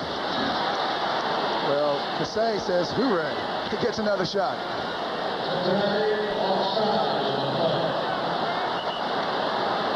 John Casey so far this year in the field goal department is 7 of 10. Last week had only 1 try. That was a 41-yarder. His longest so far in his career, a 45-yarder. But Seahawks coaches were telling me regularly during the preseason, in practice he was hitting well beyond 50 yards. So the distance right now should not be a problem any longer. So it's set back at the 36. It'll be a 46-yard attempt by the rookie from Georgia. Will they take the lead into the locker room? No, it's hooking. And that is the end of the first half. A break for the Bengals after that long completion to Chadwick gave the Seahawks an opportunity to take the lead on the field goal attempt of 46 yards by John Casey. But it remains tied between the 2-3 Seattle Seahawks and the 0-4 Cincinnati Bengals. We'll be right back to Riverfront, but now let's join Bob Costas and NFL Live. First half characterized by turnovers. 4 turnovers between the two teams. 3 committed by the Cincinnati Bengals and 1 very questionable one on a punt return attempt by Lynn James. Well, you know, we're not here to say who blows the call, but it looks like the officials made a boo-boo. The ruling is the receiving man, if he waves a fair catch, has got to have a clear path to the ball. That does not look clear to me at all, Joel. He's got to have at least 2 yards of space. But if there is such a thing as poetic justice, a few plays later, here you'll see David Grant, number 98, the big defensive end, getting chipped on by John L. Williams. Mitz, the other defensive end, slaps the ball up in the air. It comes right down into his lap. So, the thing is, I think there's been a couple of bad calls by the officials, but fortunately for the Bengals and the fans, they have not resulted in the outcome of the game so far. Opportunity to look at the core light halftime stats, and the field position advantage was not capitalized upon by the Cincinnati Bengals. They have the best field position between the two teams over the first half.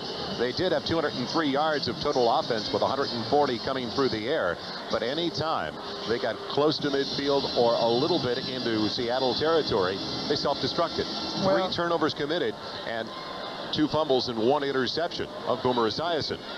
Well, that's the thing. The fumble down on the 4-yard line really seemed to bother Sam an awful lot, because that was the thing that had plagued this team for so long. They had made the big play, got down there, and then, of course, the fumble. But you've got to give the Seahawks a lot of credit. They've stuck to their knitting. They're a very balanced attack, about 80-something on either side of running and passing, and they're still in this thing.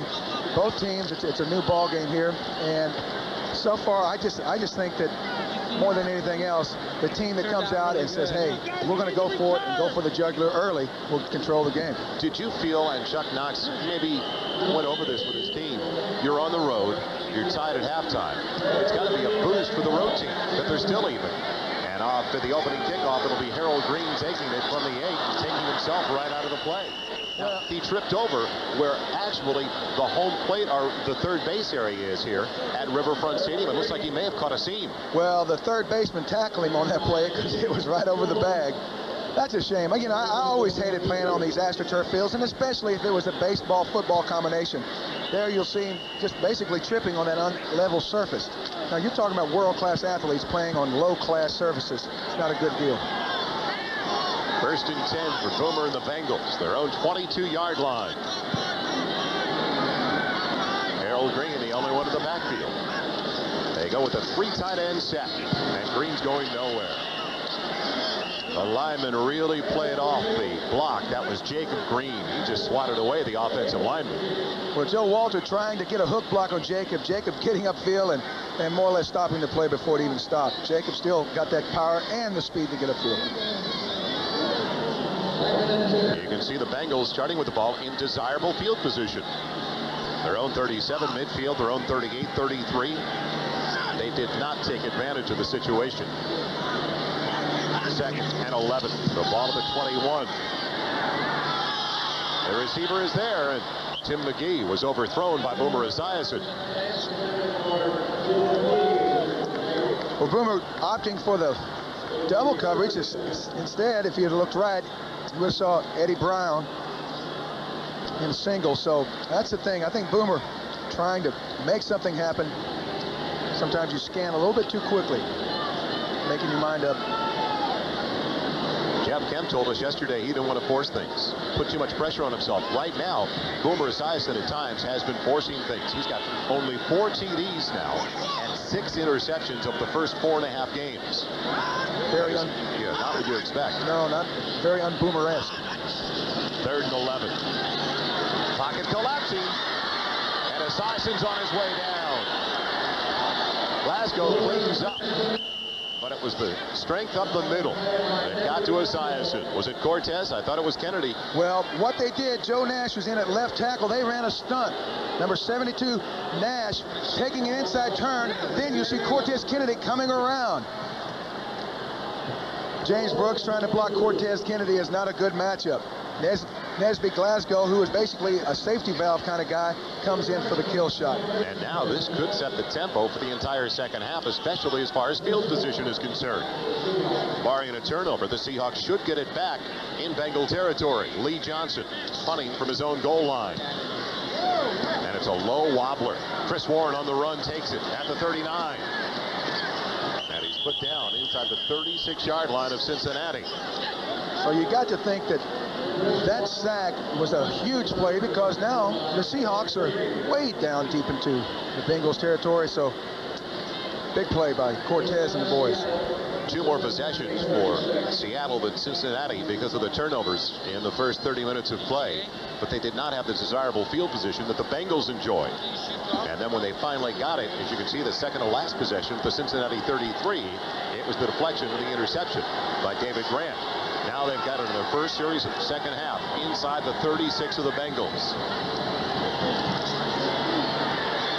Kemp on the dump off. John L. Williams lunges inside the 30 to the 29. Short of the first down by 3. Kevin Walker and Carl Zander, the 2 inside backers, putting them down. Well, we're talking about not forcing things there. The Bengals dropped off in just a soft zone. Kemp realizes that, dumps the ball off quickly to his good back, letting him make it 6 yards on first down. That's a great running play.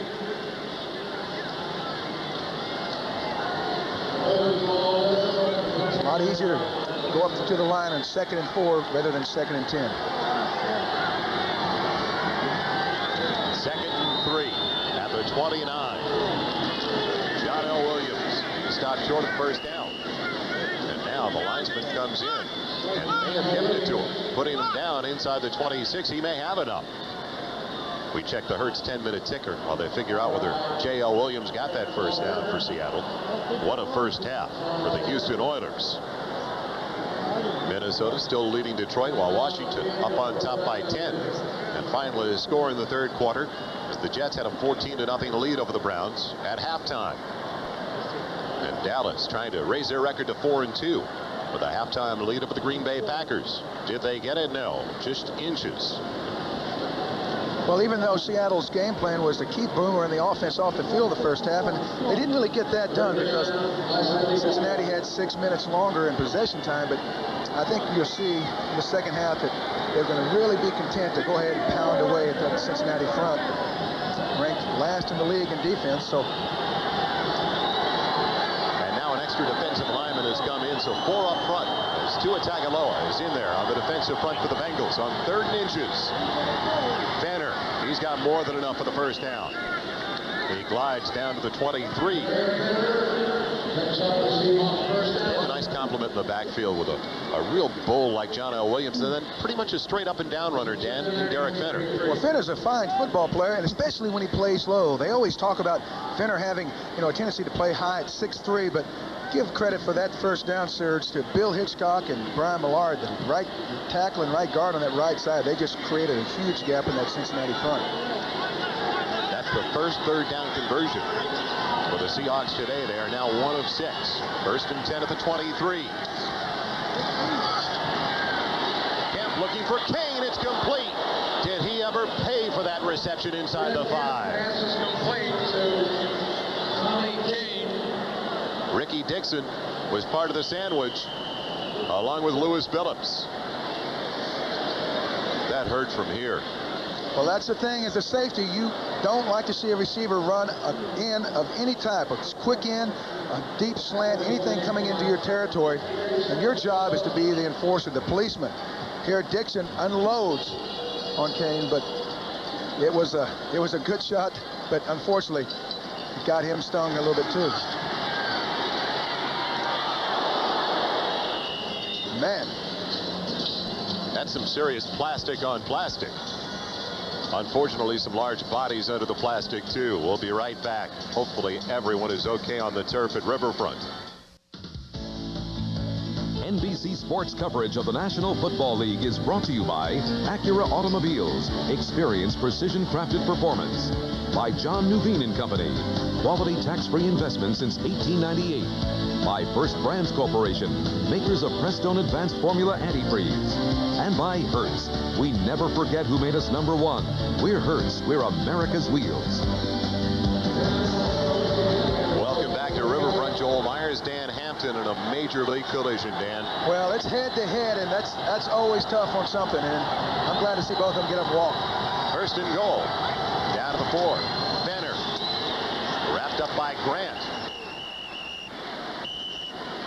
He's down to the 2-yard line. It'll be second and goal from there as the Seahawks try to take the lead. 11 minutes remaining in the third quarter.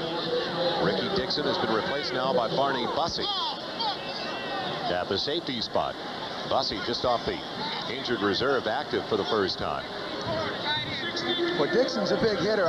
It doesn't happen often when you see him more or less absorb the blow, but there he was down low, but Kane got down low with him, and that was a heck of a collision. Second and goal. 3 tight end set. He's at the 2. Williams bobbles the pitch. And he's down. David Fulcher gets him way back at the 18-yard line. We talk about those little mental mistakes. Looks like John L. just more or less takes his eye off the ball for an instant, looking to see who the force guy is. You'll see him right there looking to see if they've got a hard force. Then he tries, he's surrounded by the Apaches here. Get the wagon circle.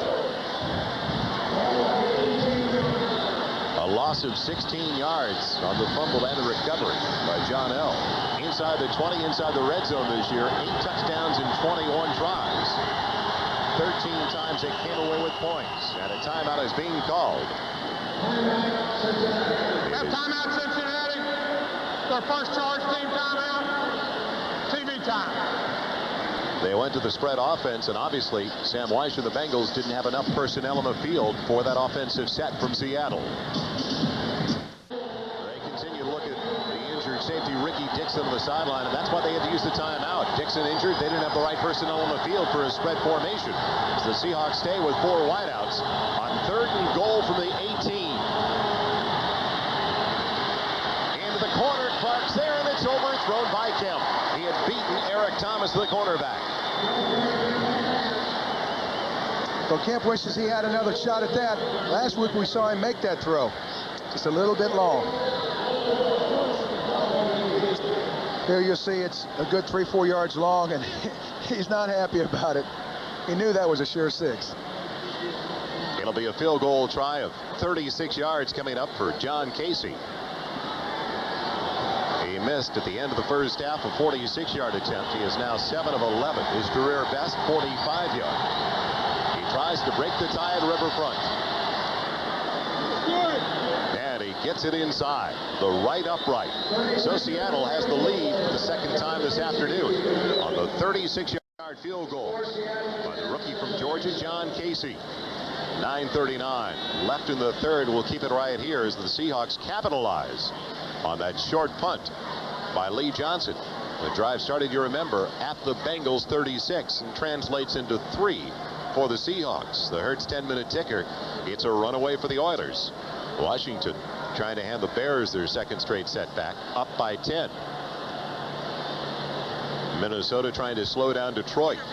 And 14 unanswered points now by the Cleveland Browns as it's tied up in Cleveland. And Tampa Bay is looking for their first win of the year at 0-5 in their matchup with the Eagles. Miami starting to pull away from New England while Dallas had a 14-3 lead, trimmed down to 14-10 now. And don't forget about the second half of our doubleheader. Will the Chargers be able to put together that great ground game against the superb defensive attack of the LA Raiders? That is the second half of our doubleheader on NBC today. Casey kicks it away. It'll be Eric Ball, and he will not be bringing it out. It'll be 1st and 10 at the 20-yard line for the Bengals.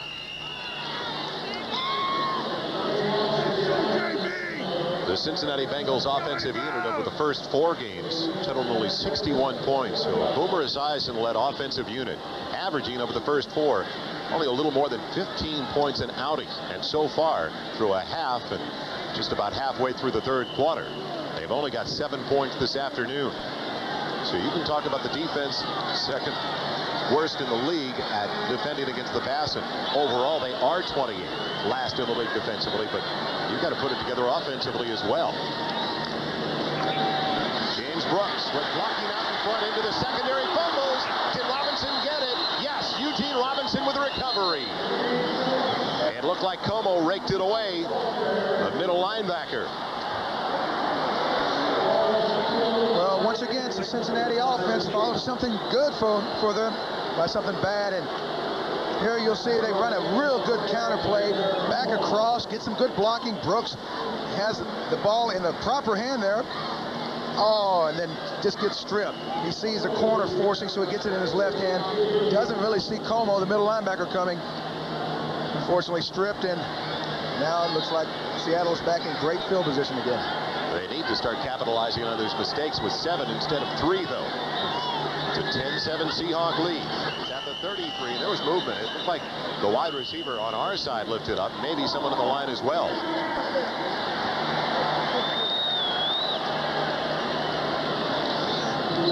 They were totally out of sync on their first play.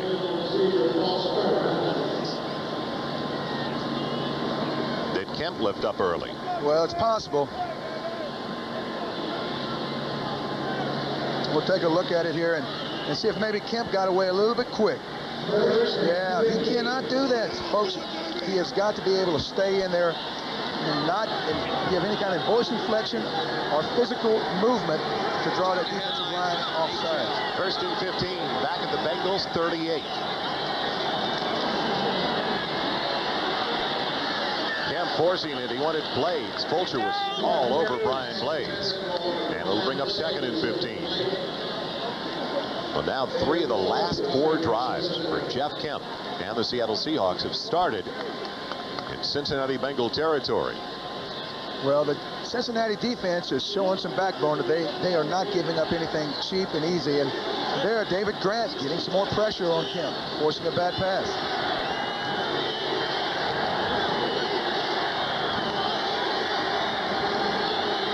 Extra down lineman's in there. Natu Tuatagaloa.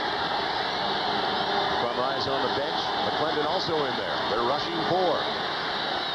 And the throw for Blades complete for the first down. And now they say no. He stepped out of bounds before the marker at the 24. Needed to go to the 23. Blades can't believe it. Well, Blades, one of the fine receivers in the AFC. This is just a little mistake here. Really looking more at the guy trying to tackle him than at the sideline. Touches the mark. Good call by the official. That was a fine call. 64 is an eligible receiver. That's Derek Grills, the backup center. When they went to the 3 tight end set, he was in there as well. Well, you'd think that he has the best hands of the offensive line. He touches it the most. They're looking at 3rd and 1. They're only 1 of 7 on 3rd downs. Kemp is going to throw for it. And it's complete. The tight end, Tice, has it. His first reception of the day. Takes it inside the 20 down to the 16-yard line. That's not only the first one of the day, but the first one of the year. And an injury to the linebacker, Kevin Walker. There's no doubt where that problem is, and that's not good. He's in an awful lot of pain. Not good. Kevin Walker in his 4th year from Maryland, former 3rd-round pick.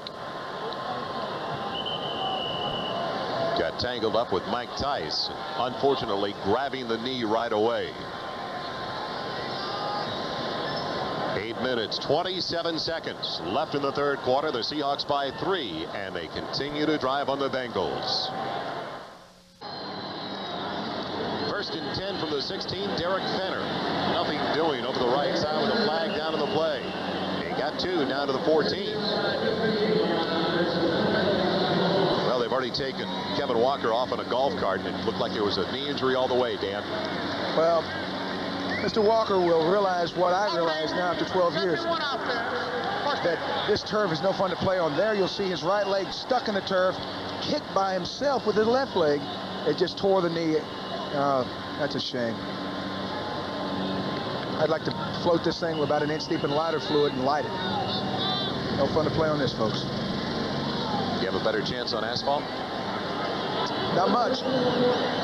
Holding penalty of 10 yards. It was called to the right guard, Brian Millard. They're moving in the wrong direction now. It's first and 20 from the 25. Kemp buying some time, has Blaze. He got away momentarily from Eric Thomas to get a couple of extra yards, and he's out of bounds inside the 20 of the 19 when we return. First, though, an update with Bob Costas in NFL Live. Joel, trailing 14-0 at halftime in Cleveland. The Browns scored twice in the third quarter. They get even when Bernie Kosar hits a wide-open Leroy Horde for this 4-yard touchdown. They've just moved to the fourth quarter now. The Jets 14 and the Browns 14. Back to Joel. Thanks, Bob. It's second and 13 now with the ball at the 19, a 10-7 lead for the Seahawks with 7.5 minutes left in the third. And surprisingly, the Seahawks moving the ball far better through the air, at least at the outset of the second half, than on the ground. But they've had so much luck over the last 2 games. And we'll throw once again. The dump off is John L. Williams. And Leo Barker, who just took over for Kevin Walker, putting him down at the 14-yard line. About 168 yards on the ground last week against Indianapolis, 170 the week before against a fine defensive front seven of the Kansas City Chiefs. But it looks like they really stacked it against the run when you look at the defense of the Cincinnati Bengals. Well, they're not as effective today in their interior blocking. The Bengals, they look like they really want to get after them inside the tackles, and that's where ground chuck is really effective, between the tackles, and Cincinnati's not going to have any way of letting that happen today. That's 338 yards over the last 2 games, but they haven't been able to get off against the Bengals on the ground. And now a critical 3rd and 9. Kemp, and it's out of the hands of John L. Williams. He would have been short of the first down. Lewis Billings getting there in time to make the play. So another field goal try coming up for John Casey. He is 1 of 2 on the day. But it goes back to the problems they have experienced inside the red zone. That makes it 22 trips inside the red zone now, where they've only come up with 7 touchdowns. Well, the holding call really put them in a hole they couldn't get back out of. It's going to come out of the hold of Jeff Kemp. It'll be a 32-yard try. The snap off the mark. Casey stayed with it. Kemp had to go up and get out of the crouch that he was in. And Casey maintained his concentration. Well, it looked like he almost rabbited on the play here. You'll see Casey almost, then he went ahead and popped it out. It's a 6-point lead for the Seahawks. The last 2 drives for the Seattle Seahawks started the Bengals 36 and 33-yard lines, but they could not find the end zone. They had to settle for 2 John Casey field goals. And now Casey kicks it away. Harold Green for the Bengals from his own 6. Flags down, a couple. Normally going against the return team. Green is down to the 24. But believe me, that will not be the point that the Bengals will start their drive from.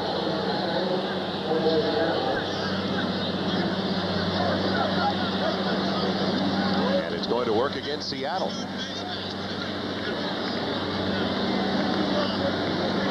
First a Bengal celebrating, then a Seahawk. Both ways. Well, there were plenty of turnovers and mistakes in the first half, and now offsetting mark-offs. Guys on the kamikaze squad don't know if they want to do it all over again. It's like Russian roulette. You'd rather not have as many shots at yourself out there.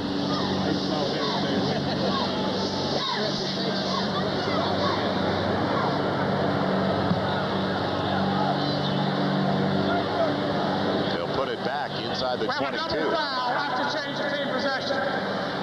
We've got a personal foul, face mask on the kicking team. We got an illegal block in the back. On the receiving team, the ball will be put in play at the spot of the foul that hurts the receiving team the worst. First down. We knew that, Joel. That will please them here at the Jungle at Riverfront once again. It's inside the 22, where it's 1st and 10. Didn't make much of a difference, though. Green only brought it back to the 24. Third possession of the second half for the Bengals. They started the other two at their own 22 and 20. And it's batted down by Jacob Green. He wanted Green on the swing pass. And Jacob timing it perfectly. He's been doing that a little bit now. Well, Jacob working against Joe Walters. Joe just trying to shield him by. Jacob sees Boomer set up, says, hey, I can go up and get that one. Jacob timing his leap perfectly. Not as much vertical as he had 10 years ago, though. 2nd and 10 from the 22. Is it taken in? Yes. What a grab by Eddie Brown. It was thrown behind him, and he had Harper all over him. An opportunity once again for our second Xerox Sports Facts of the day. And what team is the record for the most consecutive games lost? We'll come back in just a couple of minutes with the answer to that one.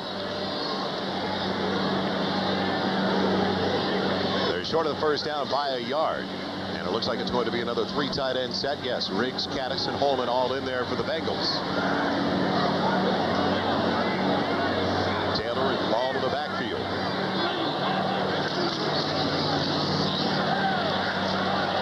It's Eric Ball. And does he have enough? Yes. He's got the first down. Out to the 33. He's got it by a yard. Updating scores from around the NFL. The Hertz 10-minute ticker. The Bears on the board finally. Down by 3 to the Redskins. Minnesota still in control at the Pontiac Silverdome. Jets regaining the advantage over the Browns in Cleveland. And another field goal for the Eagles. 1st and 10 for the Bengals. Their own 33-yard line.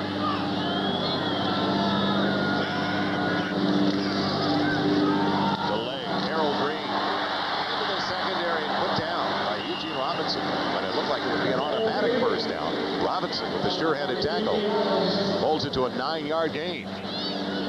Well, this is just a sprint draw. They're just trying to get those linemen split. And then it's just one-on-one with the free safety Robinson. Robinson able to make a bulldog tackle. 2nd and a yard. The Sugar, the no huddle, has produced only 7 points so far. Harold Green breaking a tackle to the outside. And he's got another first down, this time in Seahawks territory at the 46. And our answer, our question for the Xerox Sports Facts. The record for most consecutive games lost. Tough time if you were a Tampa Bay Buccaneer fan. They lost 26 straight in 76 and 77. Somebody get lost with an NFC Central record book today? Bengals trying to avoid their 5th straight loss as they come in 0-4. They're trailing by 6, 13-7. 3 1/4 left in the 3rd.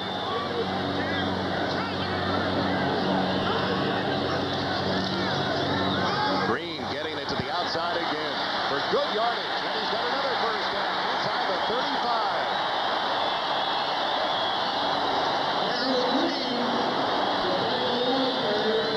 Well, Harold Green has showed us some speed that a lot of folks didn't realize he had. He just got through making a big play around the right end. Now he's going to the left side, showing he's pretty ambidextrous. This guy, he's a ball player. Giving him some of that running attack that Sam needs.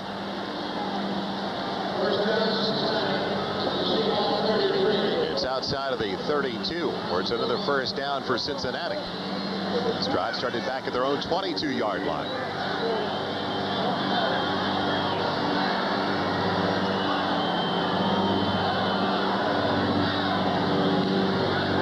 Harold Green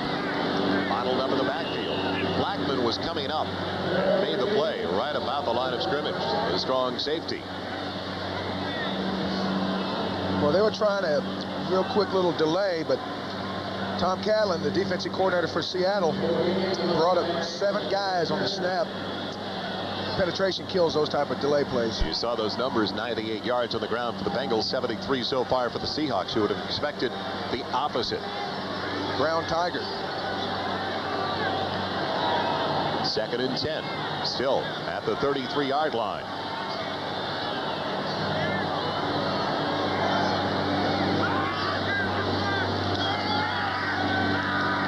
The dump off for Harold Green, who drops it.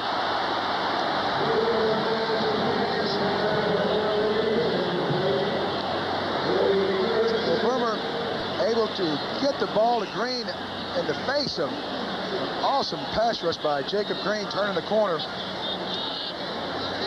Tom Catlin told us yesterday that he feels like they have a good plan against Boomer, and Boomer has not really played well against the Seahawks. He says simply, hey, they always just seem to be in the right spot. There, they didn't get anything going to check out the right spot. 3rd and 10 at the 33. They've hit better than 50% of their 3rd down tries today. Can they keep the drive going?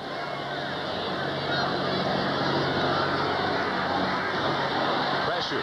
Esiason throwing to Barber, who never turned around. And it was almost picked off by James Jefferson.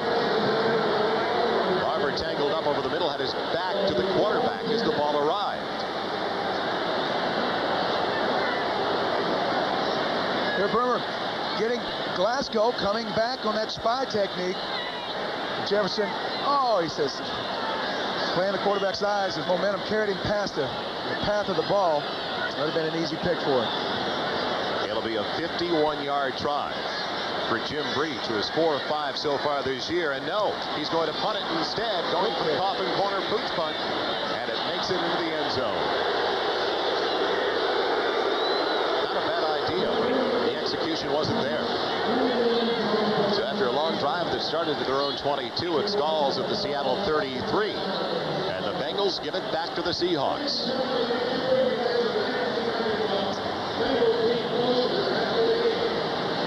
Well, trying for that coffin corner, like Joel said, it never quite made it. It's as close as no good now. So with a 6-point lead, the Seahawks have it back.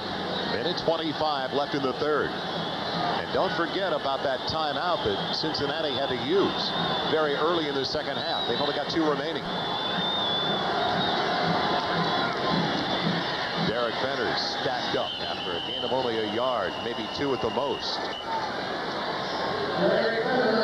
Well, it was a big win for the Fighting Irish of Notre Dame last night on the road at Stanford Stadium in Palo Alto, winning by 16. Pittsburgh, their next opponent, starting out at 5-0 now, as Alex Van Pelt threw for a season-high 353 yards yesterday and a 4-point win over the Terrapins of Maryland. So that's the big matchup on NBC next Saturday. Notre Dame, Indiana, 4-1 Notre Dame, 5-0 Pittsburgh. Last time the Fighting Irish matched up with Pittsburgh undefeated, they were #1 in the country, 7-0, 1982. Dan Marino was the quarterback, and the Fighting Irish won in Pitt. Kemp in trouble. Francis bearing down, and the outside linebacker wraps him up, but not before a gain of close to 5 yards out to the 27 by Jeff Kemp.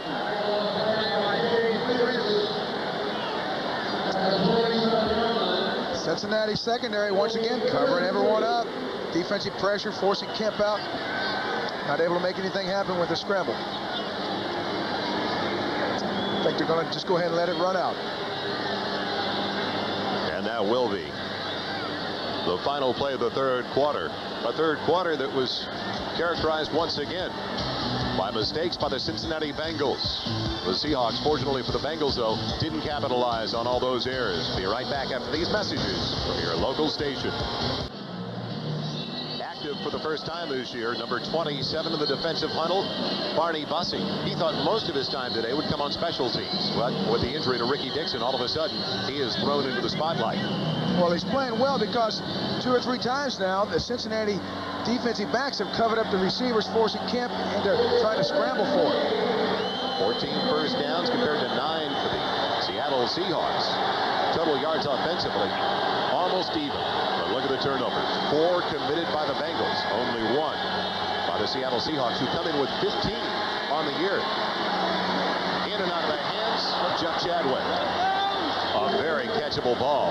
Chadwick 99.9% of the time comes up with it, and they fail on 3rd and 3, and the ball will go back to the Bengals. The IT&T 10-minute ticker. It's still a 3-point lead for the Redskins at Soldier Field. A surprise at the Silverdome. The 4-1 Lions down by 14 at home. Jets trying to get to the 500 mark at 3-3, lead by 3.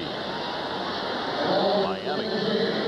They have been a disappointment offensively this year, but they are still leading by 10. And now Alex Waits looking to punt it away again. James and Barber will stay away from this one. A short one. It'll die just inside the 40 at the Bengals 39. And now penalty flags into the air. Barber. Well, they'll probably kick the ball out of bounds, I believe. Yeah, I'm sure they'll call unsportsmanlike because, I mean, the Seahawks. Yes. Talk about mental mistakes. That's a dead ball at the 39. Great field position. Why would you even get close to it? Well, we'll look at it here. Looks like Seahawks about ready to go ahead. Well, that's crazy. Barber wanting to kick the ball into a Seahawk and then, you know, falling on it. That's trying to make something happen, I guess. I don't know. We have a post-possession foul. Illegally kicking the ball on the receiving team. 10 yards, number 86 from the spot of the kick. That is frustration after what happened earlier in the game. The muff punt by Lynn Jamesworth. They felt, and justifiably so, that it should have been their ball, but it went to the Seattle Seahawks. But that makes no sense whatsoever. The Bengals come in today 0-4. They're down by 6, and they hit the road for the next 3 games. It only gets tougher now for the Cincinnati Bengals. Next week, they are on the road at Dallas. Then they've got games at Buffalo and Houston. It could get ugly. Well, good teams will struggle an awful lot, let alone maybe an 0-4 or 0-5 club. Bengals starting 1st and 10 at their own 29. Harold Green, the workhorse in the second half, refuses to go down before he gets 6 outside of the 35.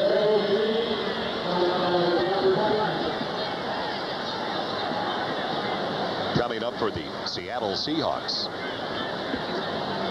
They've got the Raiders. It's divisional play next week. Then at Pittsburgh, San Diego before the bye week on the 3rd of November. 2nd and short, call it 2nd and 4. Harold Green again trying to get the outside. This time he is not allowed to turn the corner. Jacob Green over there, along with Terry Wood. So the hurry-up offense going absolutely nowhere so far this afternoon. They've been impressive between the 30s, but that is about it. Average yards per attempt for Boomer Esiason going down ever since 1988. Today it's at 6.2. The average 7.0 coming into the contest. They are not the big play offense they were 3 years ago. Well, the big pass to Brown early, that's, other than that, it's not been the big plays. Glasgow showing blitz. He drops off. Esiason on 3rd and 4. Looking for McGee, and it's almost picked by Blackman. Robert Blackman, the strong safety, coming over, reading the eyes of the quarterback. McGee thought he was held down to the ground, so he couldn't even get up in the air. Well, Boomer's getting good protection here. The Seahawks front not being able to make those loops and stunts work. Boomer having time, go ahead, trying to throw it downfield, but Blackman getting up high and knocking the ball away. It's, you know, like I said, I think he's continually trying to go for those deep patterns and hasn't really connected. Lee Johnson punts it away to Chris Warren. Warren with plenty of room. Gets a block from Jefferson, and that is the only block. He's spun down. Leo Barker making the hit. And he's down at the 30-yard line. So the Seahawks have it back there in the driver's seat right now with under 13 minutes left, leading by 6. NBC Sports coverage of the National Football League is brought to you by Domino's Pizza. Call Domino's Pizza right now and you'll be enjoying a hot, delicious pizza when the game is over. Welcome back to a disappointed crowd at Riverfront Stadium in Cincinnati. The upper deck's a lot of empty seats now. Believe it or not, it's only a 6-point game, but a number of fans have already left the ballpark. First and 10 at the 30 for Kemp and the Seahawks, leading by 6.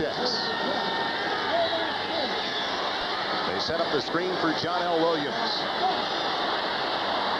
And he's barely tripped up by Carl Zander at the 40. He's got a first down. Well, that was a good call by the offensive coordinator of Seattle, but the thing is, right now, they just need to try to go ahead and pound away at this front of Cincinnati. They've got the game won if they continue to let that clock run and avoid the mistakes. First 3 games, Seahawks ground attack wasn't apparent. The last 2, though, a big difference against Kansas City and Indianapolis last Sunday. So far today, 80 yards on the ground. More of a commitment to those passing patterns for Jeff Kemp, showing more confidence in the quarterback.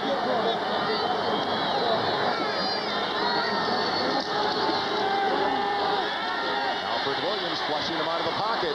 Has a wide open Brian Blades. And he got away from Barker for more. Inside the 40, all the way down to the 36-yard line, where it's another Seahawk first down. Kemp did a good job with Williams hot on his tail. Kemp showing that he still has that quickness to get away from the rush.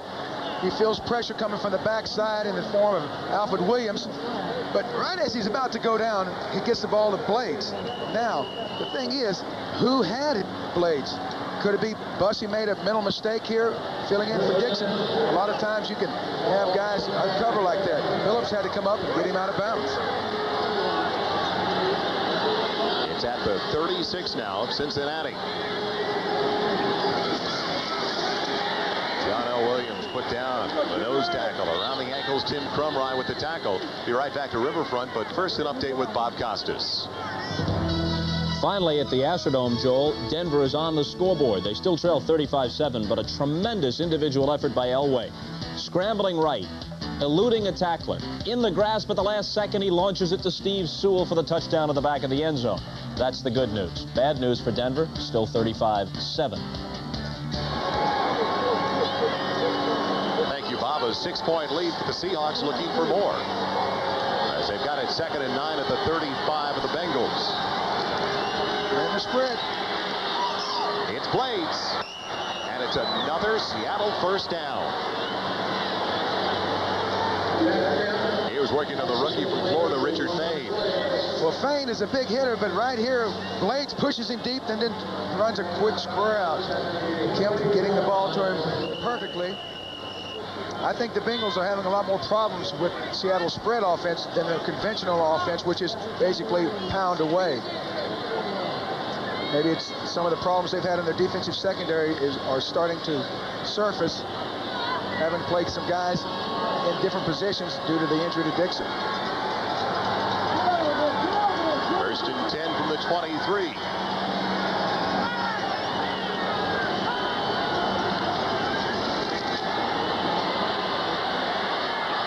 John L. Williams, just a yard on that carry. The ITT 10-minute ticker. Bob Costas just telling you about the first score of the day finally for Elway and the Broncos. Washington increasing their lead to 10 points over the Bears. Minnesota rolling away now from Detroit. And with the backup quarterback, Philadelphia doing a solid job. At Tampa Bay, as the Bucs will fall to 0-6 if they can't recover.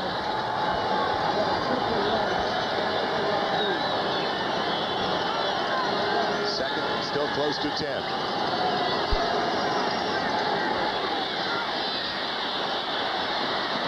Underthrown, intercepted. He wanted Lewis Clark. David Fulcher's got it.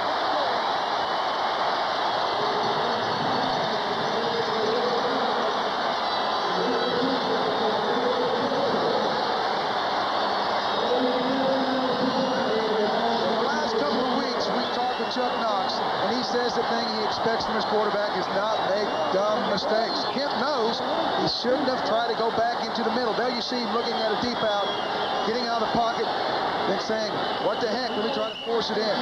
Fulcher's sitting there waiting in the weeds. Chuck's very disappointed, and I'm sure he has a right to be, but Kemp trying to force something. So for one of the few times today, the Bengal fans with an opportunity to cheer play action. Esiason for his tight end Eric Katz. Cheers to Boo in a big hurry. Just like Kemp trying to force something there, Boomer putting a little bit too much on the ball.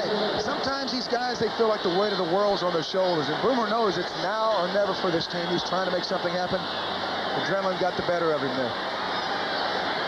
All the Seahawks wanted was 3. Just 3 to go up by 9. That would have taken 2 scores by the Cincinnati Bengals. But now the Bengals get it back, down by only 6, 13-7, with 9:49 remaining. 2nd and 10.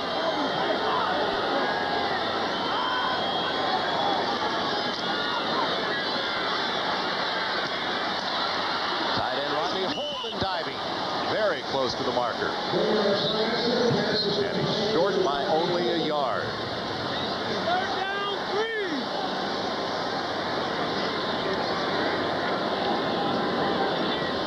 For team morale, Dan, could they afford another drop by the tight end? I think Holman realizes now he just needs to get the ball in, tucked away, and then turn upfield. Don't try to make everything happen in one play. You can make this drive last as long as it has to score a touchdown. Don't do it right now. Let it come naturally. 3rd and a yard. Esiason. He's got the first down. He's out of bounds across the 17. And just got the first down, I believe. Well, here's something that I think is instinct in certain players. Boomer, one of the fine quarterbacks to play the game today, but here you'll see drop back. Being a lefty, he just feels pressure from the backside. It's something that certain quarterbacks have, certain quarterbacks don't. Some of them, they stand there and get a missile into their spine. Boomer went ahead and made the first down by himself, just on instinct. He only got that first down by about a foot. Harold Green stopped for a loss of a yard at the 16. Big Cortez Kennedy looks like he was on a down charge, just blocked the hole with his 300-plus pounds. Cortez hasn't shown up as much in the second half as he did in the first half, but he's still making some things happen out there. Came into the game the co-leader in the AFC in sacks with 5. Rufus Porter not far behind with 4. 2nd and 11 from the 16. And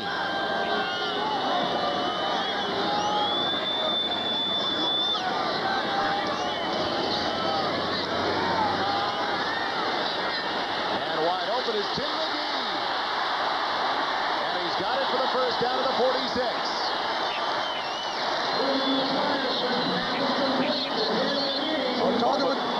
Talking with Boomer yesterday, he says with 2nd and long, they like to go to a zone rather than a man. Here, Boomer has time to find McGee down the left sideline on an out. That's what they were looking for. Seattle, as fine a defense as they are, you can predict what type of defense they'll be in according to down and distance. There, Boomer knowing where to go on what down. Play action with pressure from Jacob Green.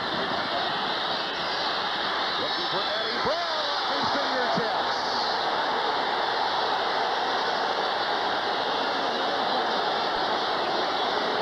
Asking for the flag that he did not see. Well, that's just when those big horses open up and try to run for it. Here, Eddie Brown, one of the great deep threats in the game, had his mitts on it, unable to bring it in. That's great coverage by the Seahawks, though. He was asking, it seemed like Eugene Robinson had a hand on the hip, possibly. That's what it looked like he was talking to the official about. Well, it looks like Eugene's right hand was up going for the ball, and that's what they look for now. Is the DB going for the ball, too. 2nd and 10 from the 46.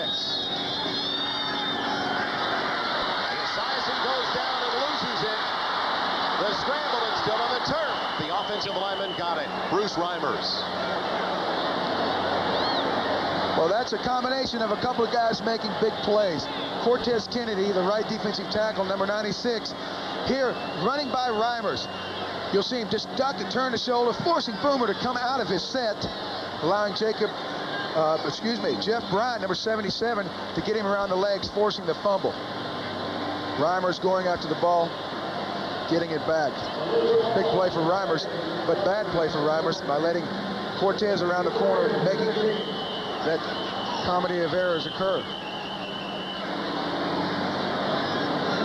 Bengals looking at a 3rd and long. They lost 5 yards on the fumble and the recovery by Reimers. Tom Dooley, the referee, discussing it with Fred Wyant, the line judge. Well, the clock operator, please reset the clock to 6:56. Well, it shows 7:31. I believe it stopped. Didn't run off the proper time on that last play, but if there's ever been an indication Well, the that... clock operator, please reset the clock to 6:56. Well, the old slogan, time's running out. Well, just took a little extra away from Sam's chances here. Bengals had to use a timeout very early for defensive purposes in the second half, so they've only got 2 timeouts remaining compared to 3 for the Seahawks. And now 3rd and 15 from the 41.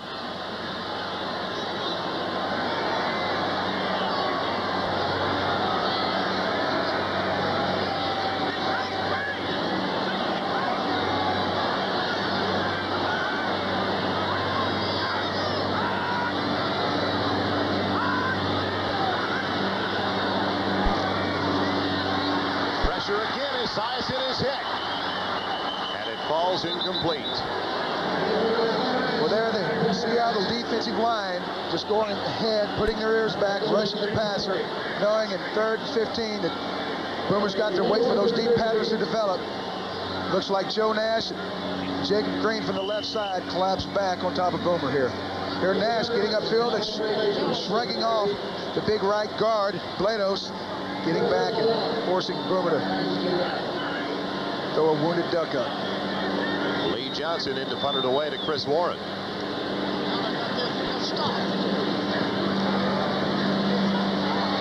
Warren from the 20-yard line. Great special teams work by Eric Ball, the running back. So the Seahawks in control with 6:17 to play. They've got it at their own 20, leading by 6. NBC Sports coverage of the National Football League is brought to you by Mitsubishi, bringing you a full line of award-winning automobiles. Mitsubishi, the word is getting around. By Xerox, the document company. By Delta Airlines, we love to fly, and it shows. And by the U.S. Army, learn how to get an edge on life. Be all you can be. Ominous clouds on the horizon, and another eerie day for the fans at Riverfront Stadium in Cincinnati. Joel Meyers, Dan Hampton, a 13-7 lead for the Seattle Seahawks as they try to get back to the 500 mark. The Bengals simply looking for their first win of the year. Play selection today for the Seattle Seahawks, 21 on the ground, 27 through the air, and balance as well for the Cincinnati Bengals. John L. Williams, close to 3 on the carry. But when you look at that play selection for the Bengals, 31-30, most coaches would probably rather see, Dan, I would think, a little more from the run support. Well, not only that, but you look at Seattle.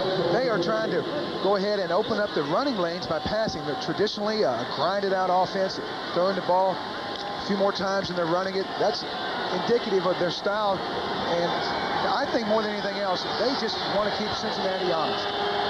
Another look at the ITT 10-minute ticker. Dallas continues to lead by 7. 2nd and 7. Overshooting Tommy Kane and a flag from way back in the secondary. Tice is putting his arms out like, what did I do?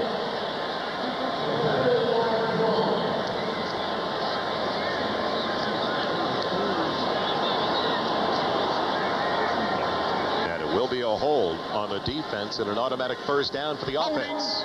94 defense, first down.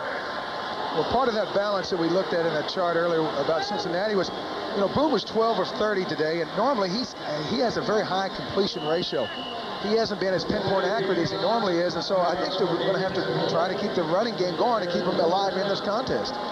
Penalties have not been a factor. Turnovers, that is a completely different story for Sam Weish and the Cincinnati Bengals. They've buffed it up regularly. You joined us late for the 4th time this year. They lost a fumble inside the 5-yard line of the Seahawks. Derek Benner stacked up on first down. Alonzo Mitz. The first one there. 4 turnovers now. He mentioned yesterday the mistakes have been killing his team over the first 4. And it occurs once again in the 5th game. Well, the thing that probably surprises Sam the most is Boomer has less touchdown passes than he has in interceptions. And that's the thing that you look for in a quarterback rating. How many touchdowns per interceptions? Boomer hasn't got it done so far. 2nd and 10 from the 28. No time for Kemp that time. Underthrowing Tommy King. Well, the thing we talked about in the top of the show was that Seattle, they know, as a defense coordinator for Cincinnati, you know what Seattle's going to bring. We talked about how Cincinnati would try to outscore the opponent. Well, Cincinnati's defense has played super today. You've got to look at the offense for Cincinnati if you want to point a finger. They have not been able to get it done, and turnovers is part of the reason. But sometimes you got to look at the quarterback position. He hasn't been able to get the ball to the guy he needs to. A 3rd down that could affect the rest of the Bengals season. 3rd and 10.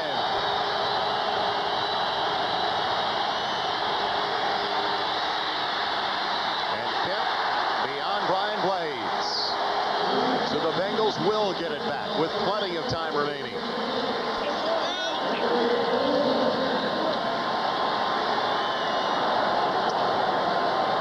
Last 2 pass plays, good pressure on the quarterback. Well, that's the thing they talked about. They really hadn't had anybody in the quarterback's vision lane. Well, today, Williams coming up the middle on a twist right in Kemp's lap. Kemp unable to follow through, throwing out a little wobbly pass. Barber waiting for the punt. A low wobbler. It does take a Seahawk bounce, and Barber gathers it in wisely before it can roll inside the 40. So Cincinnati, with exceptional field position, they get it back at their own 44. 4:31 left, and the Bengals continue to trail by 6.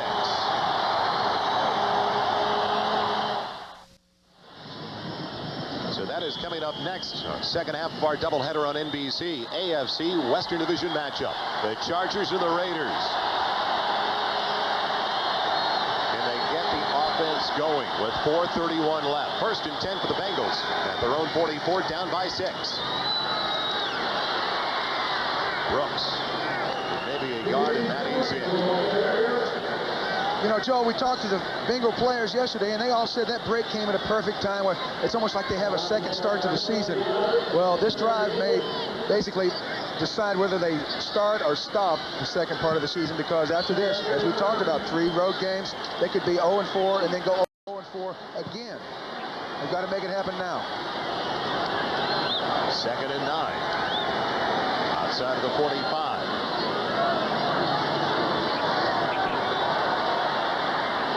Esiason has McGee, and he's right at the first down marker at the 45 of Seattle. They need to bring in the chains for this one. And they will. 3:38 left, 2 timeouts remaining for Cincinnati, 3 for Seattle. Sam Weish also, when he was talking about the last couple of weeks, he said last Thursday and Friday, he said they were the best 2 practices that we've had since I've been the head coach of the Cincinnati Bengals. Well, he felt like they really had a chance to get this thing started again, and their offense has come out and sputtered pretty much the whole day. But the thing is, we haven't seen the Bengals go to that offensive attack where they try to shuffle in players in and out. obviously, they like their matchups. Unfortunately, they haven't been able to get their matchups to work in the way they wanted them to.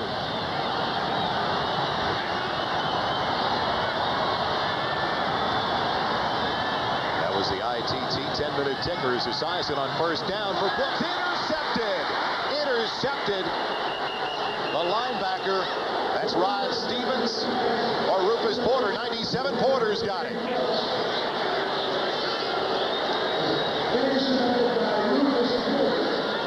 Well, that quick hitch can be one of the most safe plays or one of the most dangerous plays for a quarterback. If a DB is reading the quarterback's eyes, then you don't have a chance. Here, Boomer eyeballing the hitch all the way. That may be it for the Bengals' second start. They are heading to the exits as the Bengals commit their 5th turnover of the contest. First and 10 at the 47. John L. Williams. Only a yard of the carry. Put down by Tim Crumrye. And the Bengals will use a timeout.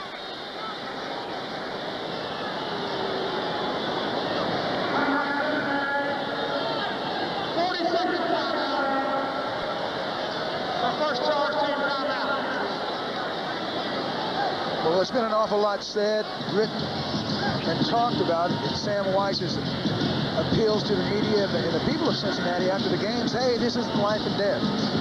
But you've got to think with the attitude they brought into practice last week on their off week and the attitude they brought into this game with Seattle that, hey, if there was to be life this season for the Bengals, today was the day they needed to get some transfusions. Unfortunately, they haven't stopped the bleeding yet. Do you feel like Boomer Esiason that Sam Weiss was trying to deflect some of the attention away from the team? Well, I think that a coach, that's part of his job. A lot of times when you have a coach or a team that's very successful, the coach gets a lot of glory. Well, when it goes bad, maybe that coach, that's part of his job to deflect some of the heat. But after today, I think everyone has to look in the mirror. 2nd and 9 from the 48. Derek Fenner.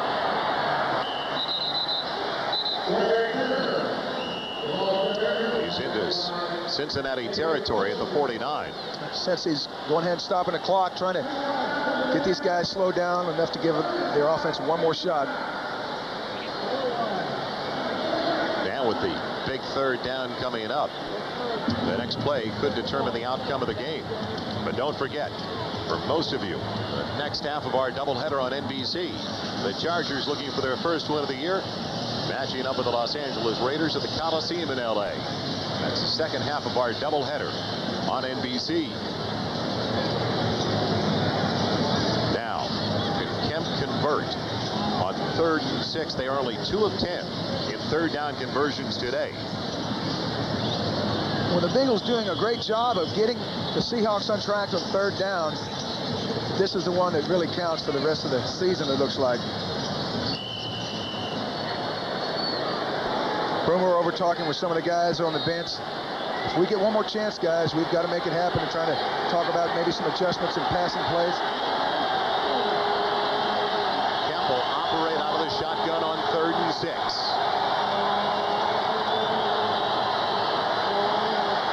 It's Blades, and they've got the first down with a flag down on the play. Was McClendon getting to Kemp a little bit late.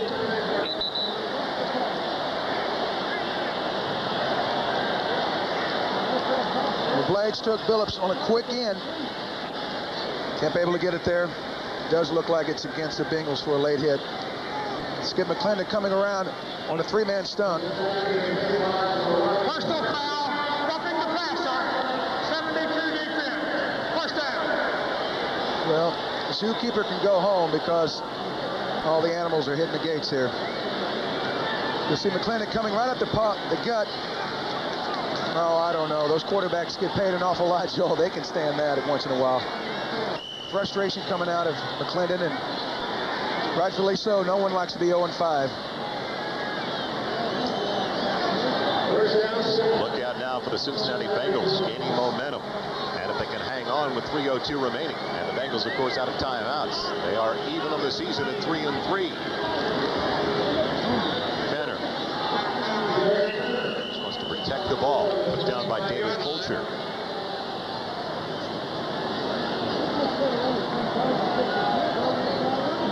A lot of the Bengal players talking about this year being the make-or-break season for the Bengals. They've been close on and off for the last 5 or 6, that this may be the last hurrah. Pazerski and those guys talking about the fact that they've been together as a group for a while. Could be the year that they have to kind of start looking in the closet and seeing what they got to throw out. Could be a very gloomy day in Cincinnati for years to come.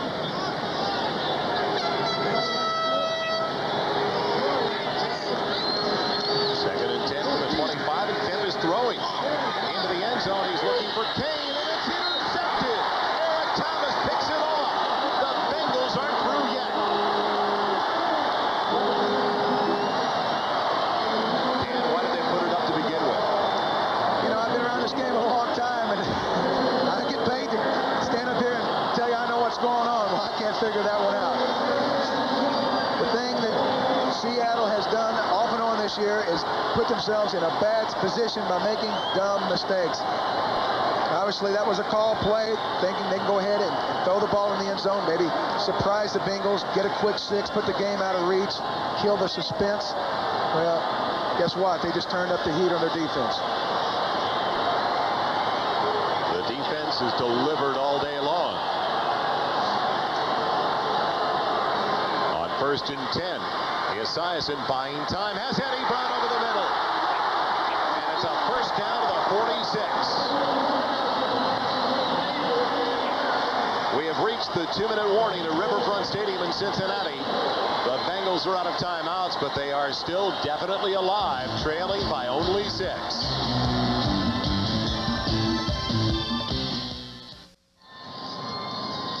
Jeff Kemp has been intercepted 3 times today, and the reason Dan McGuire got the start last week is because Chuck Knox was tired of the turnovers from the quarterback position. Well, that was a call play. It appears to me that it was a call play, but the thing is, Chuck's saying, hey, throw the ball in the only way that the receiver can get it. Don't give the defense a chance to get it.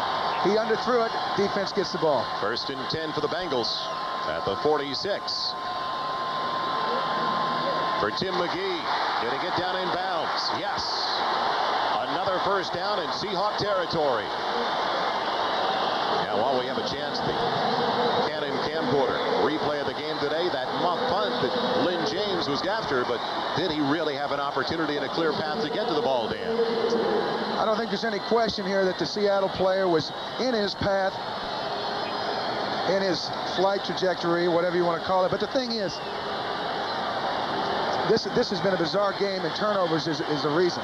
That was our Canon camcorder replay of the game. 1st and 10 inside the 42 of Seattle. The dump off. Harold Green's got it, and he's got another first down, still driving inside the 30.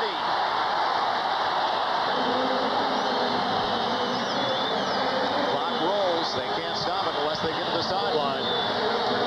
Give the offensive line for Cincinnati another vote of confidence.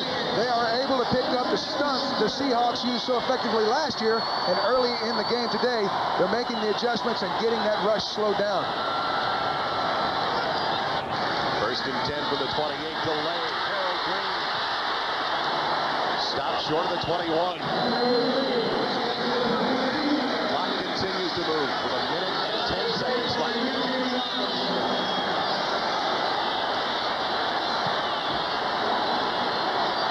Boomer very effective here, manipulating the offense, getting the guys he wants in the game and deploying them the way that he feels is necessary.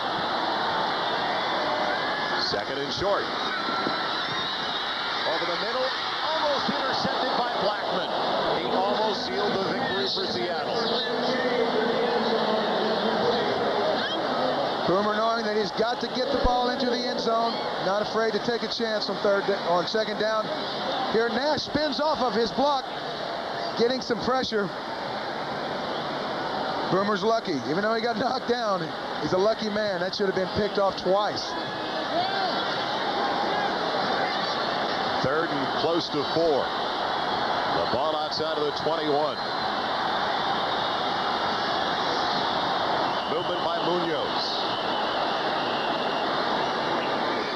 Unbelievable. One of the finest to ever play the game jumps, creating a 3rd and 9 instead of a 3rd and 4. Unbelievable. He's gone to the last 10 Pro Bowls. The last one you would suspect to make that kind of mistake this late. Well, if you count how many times Cincinnati shot themselves in the foot today, they're going to have a stump because they've blown all the toes off. And that's a shame because Munoz, like I said, is one of the greatest to ever play. The 3rd and 9's a world of difference from 3rd and 4. 48 seconds left. Cortez Kennedy rushing from the other side here.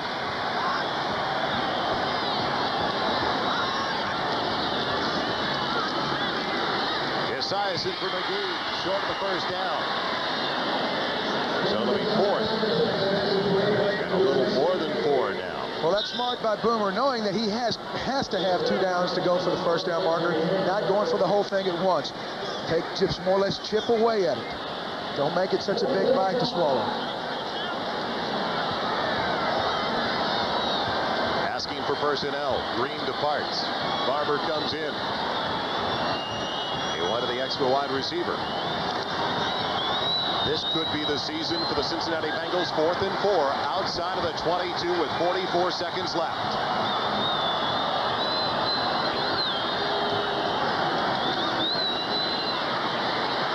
Esiason has Brooks. It'll depend upon the spot. And I believe he got the right spot to the 17-yard line. It looks like they made it by 3 or 4 inches.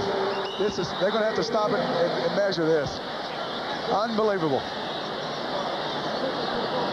Well, initially I saw it go closer to the 17. Now it's back near the 18. They'll bring in the chains. And it looks like the marker is right between the 17 and 18 that they had to get to. Once again, Boomer, in emergencies, he dials 911, which is number 21, James Brooks. Did they come up short? Yes. Is it a game of inches or what? Tough day for Sam. Big day for Chuck Knox and his staff. They did what they said they were going to do. They came in and kept the score low and relied on their offense to not make mistakes, even though Kemp made a few. Who is the most relieved on the Seattle sideline? Have to be Jeff Kemp. Exactly. Kemp making a few bad decisions, but... And Sam, why should his squad continue to be the biggest mystery this year in the NFL? Well, I think the offense is the big mystery. There's no reason. They had the offensive line. They had Brooks back. Their wide receivers are healthy. Boomer's healthy. I don't know, but sometimes you just got to go back to the drawing board, and he needs to bring some extra chalk, it looks like, because they just have not been able to make it happen. So the Seahawks get back to the 500 mark and win their 3rd straight game over the Cincinnati Bengals.